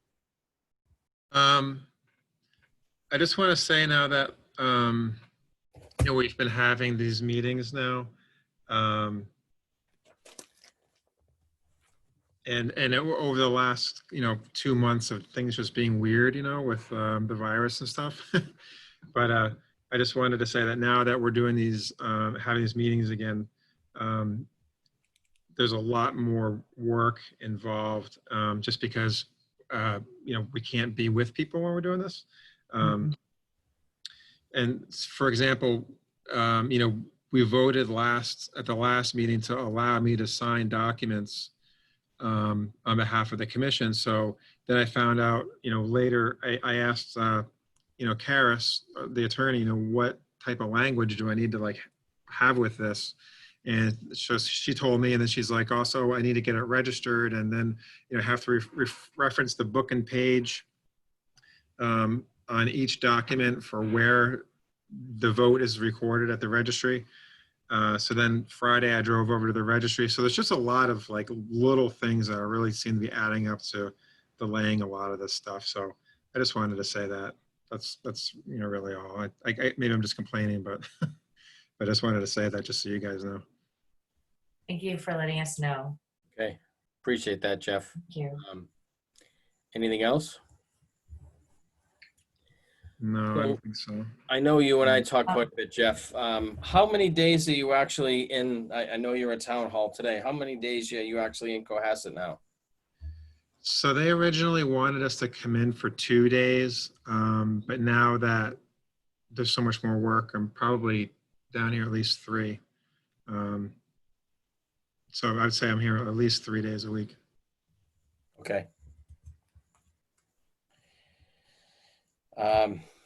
I know that we're slowly getting caught up with, tonight was obviously a late night, and I imagine that hopefully, I don't know what do we have, what has come in new for the meeting on the 11th? Has anything new come in addition to the stuff that we continued tonight? Yeah, so I don't remember offhand exactly what it is, but I think there were 3 new applications. I don't remember what the details of them though offhand. Okay. So we'll have at least 3 new applications plus these that were continued. All right. So, I would just encourage you. I know that everyone's hopefully adhering to social distancing, etc. But now that we are pretty much heavy into the construction season, to try and get out and inspect as many of these sites as possible.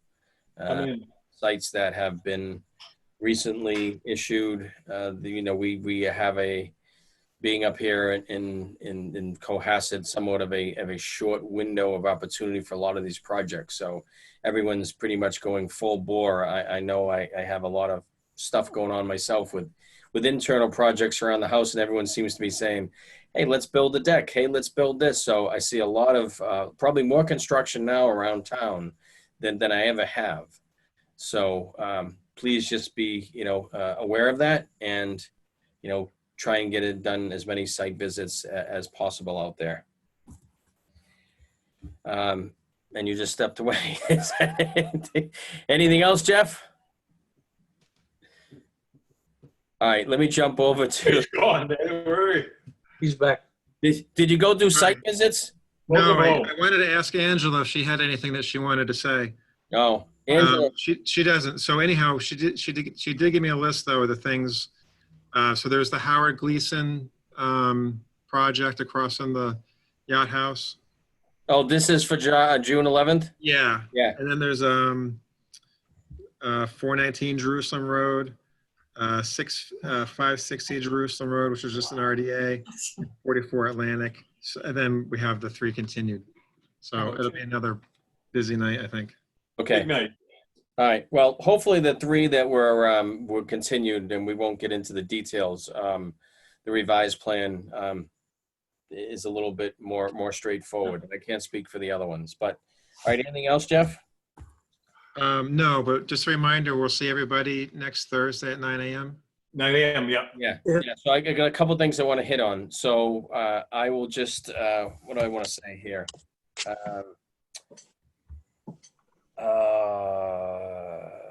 Not much on my end. I don't know. I know about just as much as you do as how long these Zoom meetings are going to go on for. I imagine they're probably going to go on for at least a month of June and probably into July. But who knows? I don't have a crystal ball. That's for sure. Do you have any idea how we're going to do it otherwise, Jay? I mean, how are we going to do it in a conventional format? I don't see that happening. I can't answer that. What I do know is that, and Alex isn't with us tonight.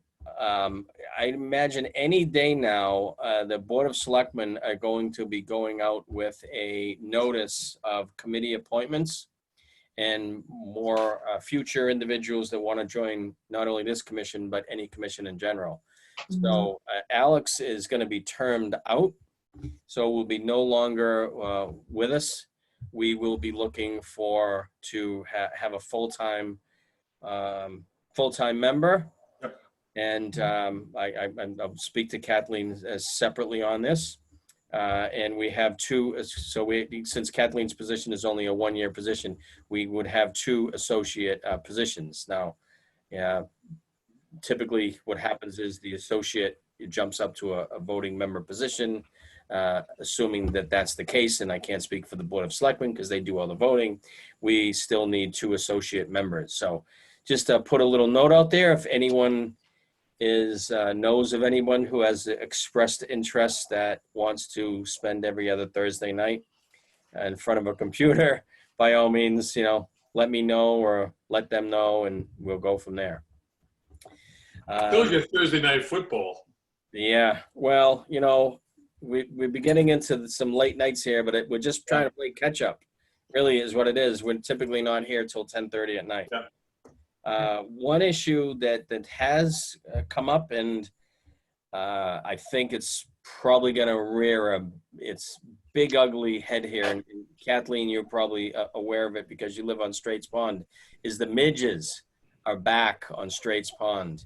And if anybody has been following, I think it's the Midges Trolls site on Facebook, they have completely taken over Straits Pond again. And the reason for that, to what I believe and to what most people believe, is the tide gate that is operated by the town of Hull has been broke for the past year or so. So all fingers are kind of pointing at Hull, and we're off the hook right now. But I know that there are a lot of residents that live on Straits Pond, Cohasset residents, including myself, and I know Kathleen, that live on Straits Pond, that at times you can't even go out into your backyard because it's literally swarming with midges, like tens of. Is that all day long or just at night, Jay, or what? 24/7. Yeah. Time too. It's gotten so bad that the construction on Atlantic Ave in Hull has basically been halted. So if you're on social media and Facebook, you can Google or find the Midge Control site. But again, the Hull conservation agent, I think I'm not sure if it's actually June 4th, and it's a Zoom meeting, so anyone can jump in. I think it's June 4th, but I could be mistaken. They're doing their own meetings by Zoom. You can listen in, and it's going to be a heavy topic. State reps have been notified, town managers have been notified, and Jeff and I talked about this. It's only a matter of time before it trickles down to us to say, hey, what are we doing about it? But as we've discussed, it's out of our jurisdiction, and I don't want to point the finger at Hull, but they operate the tide gate, and we have really no control over that. So the Straits Pond Watershed Association has been involved, but if you hear anything, I don't know, Kathleen, if you've heard any more about that, but it's certainly a heavy topic. Tell me, Kathleen, is it broken open or broken shut? The gate? I don't know. I don't know the extent of what's going on with the gate. I actually just, Jay, I got that message from you about the Facebook group, and the letters that were going around, but I can tell you that it's all true. The midges they're back, and I think it's worse on the Hull side though. I mean, because I know some people there, and it was like that last year also. But it's bad, and it's during the day, and you just walk out in the grass, and they swarm all around you, and it's day and night. Yeah, it's truly incredible. And for some reason, it's worse on the house side. I think it's because when you have the tide is lower over there, and you actually have exposed marsh and tidal areas where you don't have that so much on the Cohasset side. What happens is you need more salinity. You need more flowing and flushing of the water in, water out. And Straits Pond has had that since around 2010 with the installation of the tide gates. And midges have not been a problem. But again, from what I understand, the tide gate has been broke since last fall, which is the reason that we don't have the flushing in the pond. So just something to keep an eye on. I imagine the Mariner's going to post something, but to be aware of. And there's a Facebook page for that. It's like I just got on it today. I don't know, the midge control, Straits Pond midge control or something like that. Straits Pond doesn't look very good. It looks heavily algae. Right, because it's lower and the mud flats are exposed and Okay, so we have a couple other things here. Jeff, we have some things, any documents that require signature or approval? I know we have an administrative approval for 55 Redgate. I'll get to that in a minute, but anything that we need to virtually sign? No. Okay. So we do have an administrative permit that came in. What that means is that there was a permit that had come in that doesn't require a public hearing, doesn't trigger that threshold. It's a category 1. It's at 55 Redgate Lane. Anybody have any comment to that? We're not going to discuss it. It's just more of informing everybody. Jeff can approve this. We don't have to vote on it. Any comment on it? No, great. Okay, Jeff, you can just go ahead and approve that. Yep. And anything 48-hour issues? No, I just forwarded the an email from the town manager from Hull. That call is actually on the 2nd. Yeah, at 5 p.m. That's a Zoom call, right? It said call in, so I don't know if it's Zoom or if it's just like a giant conference call. All right. So I don't. You sent that to everybody just now? Yes. Yeah, it's a go-to meeting. Oh, great. Yeah. There you go.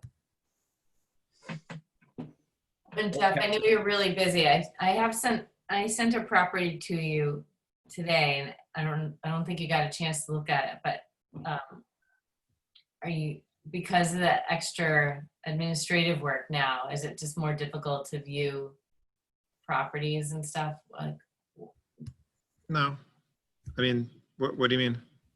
well, I didn't know if you had the time now, since you have so much administrative work now.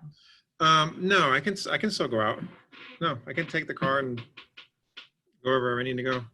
Okay, thanks.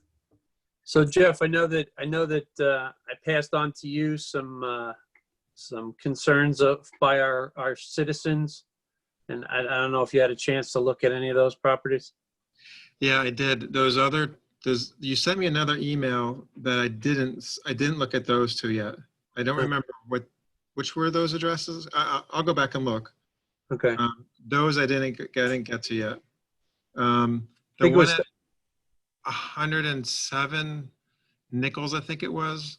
I did go by there, and I have to check again, but I think we gave them a permit for work, and I don't remember what that was though.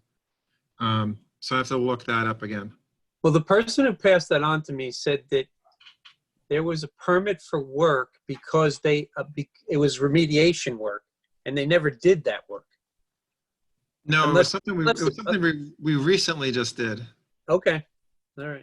And I remember it was I remember they had a lot of. I don't know if it was I want to say a pool or something, and they had a landscape architect who did this whole revegetation plan with it. Okay. Well, is that the house that's on the? It's down that little driveway kind of road that there's like 4 or 5 houses off of it. Yeah, we approved that, and they were going to extend the bank a bit. They said that from that property, that owner told me that he heard a lot of blasting over at Steve Carell's property. Oh yeah, that I went over there, and they did have to replace those walls for the pool. So all the walls in the pool are gone. They have to rebuild that out. That was on the site plan as a possibility for having to do. Once we approved that, I met with them last fall and spoke with the contractor, and he said, I think we're definitely going to have to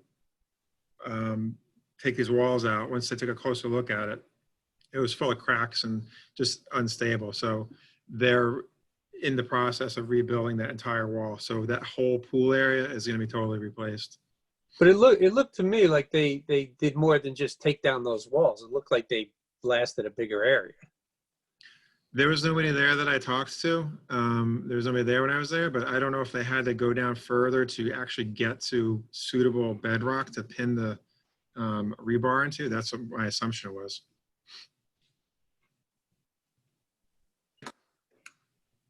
It looked kind of bare from that overhead view. Do we have to? I'm not sure next steps on that. What do you mean? It just from the what do you call them? The thing that went overhead. The drone that went overhead. It just looked like the whole property was bare and bald, and I just don't know. So that was approved then to do that. Yeah, it was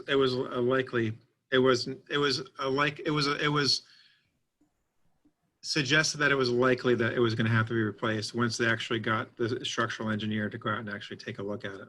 So on proposals, should they say that it's likely, like, so that we know, all of us know more in advance of that? Like, for instance, today's pool, it says that, I mean, he said you may have to put in a gunite pool, but I mean, we all know it's more than likely. Yeah.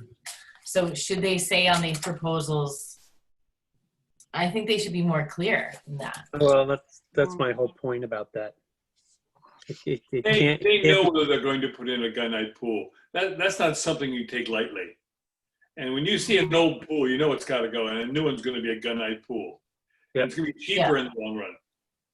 I was told I had one of the worst pools in Cohasset 10 years ago, and they brought it all down to the steel and rebuilt the whole pool. So I've seen the extent of what they do to these things. That pool's worse. Okay.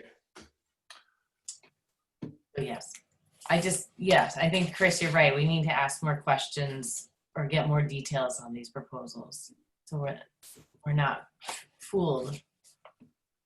Well, I mean, the thing about the Carell property is they when we went out there, they showed us a very kind of a diagram. They weren't going to do very much, but they were going to take down the garage.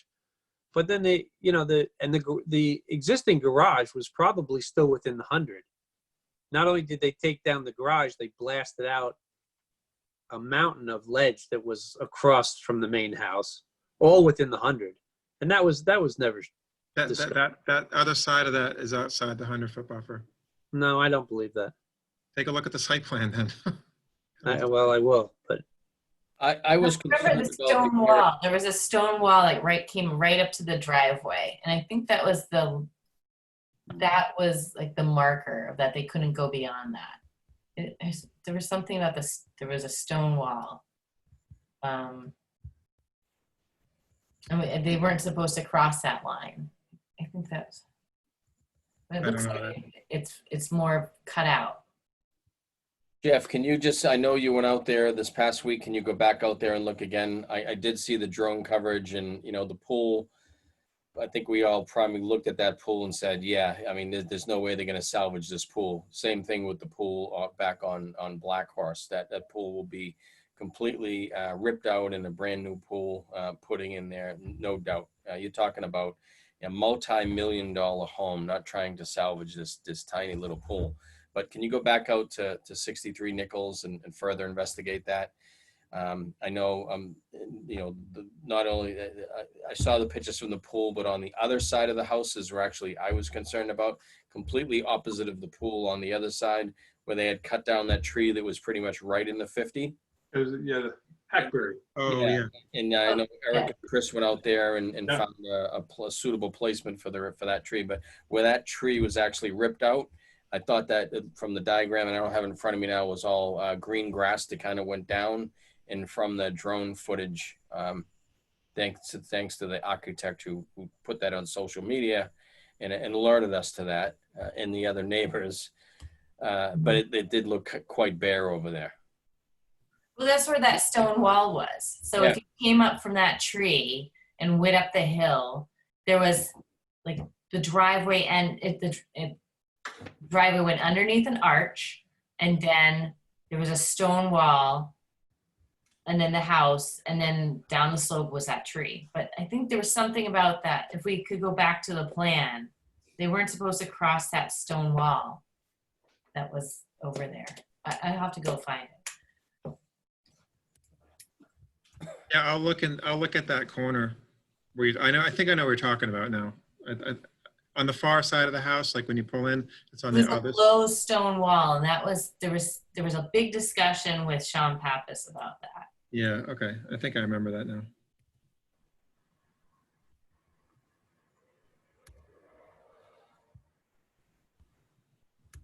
I actually have pictures of this if you want me to share my screen, if anybody really wants to get into it. Are you up for sticking around for a couple minutes? Yes. Yeah. What you got? I knew you'd say that. You house? are. So, Do we get dinner for this? yeah, Jeff, you had sent me these pictures. So, Yeah. from the site visit this week. So, this is where the pool, I believe, was. I'm not sure what that is. That's all the ledge they broke up on the other side of the driveway. Okay. Wow. So this was, I believe, this was the edge of the pool. So this will all now further be pinned and concrete poured, leading out towards and this is kind of down towards the water. Yeah. Is that in the 50 right there? Yeah. Pretty sure, yeah. Oh. Yeah, because, so it's close. It's higher than that. It looks farther away from 50. Yeah, I don't have the plan in front of me, but certainly, there was no no removal of any vegetation down towards the water, etc. It was strictly where that old pool was over in this area. Yeah, when I talked to the contractor, he explained that if they had to take this out, that they'd be working. They said they explicitly wouldn't go past the silt sock down there, and that they'd be working from the land side. Yeah, they'd be working from in this picture, working from there out. They wouldn't go down into anything past the silt sock. Yeah. So this would be one of those infinity pools, is my guess. Where this would probably be up around 6-8 feet or so, if not higher, Yeah. an infinity pool overlooking the complete area. Okay. Yeah, but This could be the infinity pool staring into the trees. Hey, I don't care. I won't be in the pool. Yeah, it's probably gonna make it higher than that. Yeah. And did you notice when we were today, or when I was Whitehead? No, wrong property. Beach. If you stood at the end of the beach today on today's property, you could see right across at it, and it just looks really stripped. Yeah.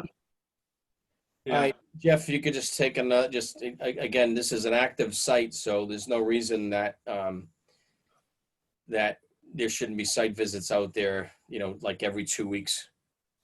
I don't think we need to go more than 2 weeks out there. And I had also talked to Jeff and requested some further oversight on 589 Jerusalem. If you remember last week, we had approved area 1 of the 3 areas there to do the removal of the invasives and the planting. So I had instructed Jeff to go out there and take pictures and actually delineate that area.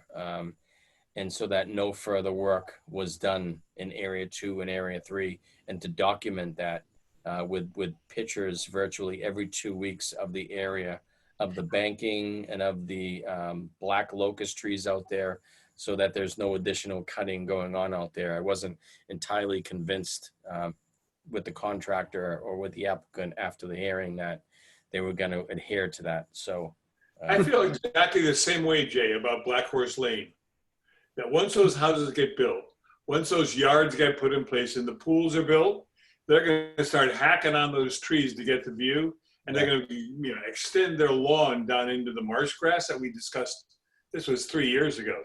Yeah. And somehow we have to put conditions in there to make sure that doesn't take place. Well, they won't cut down the trees till they rebuild a pool house that's bigger than 11 by 20.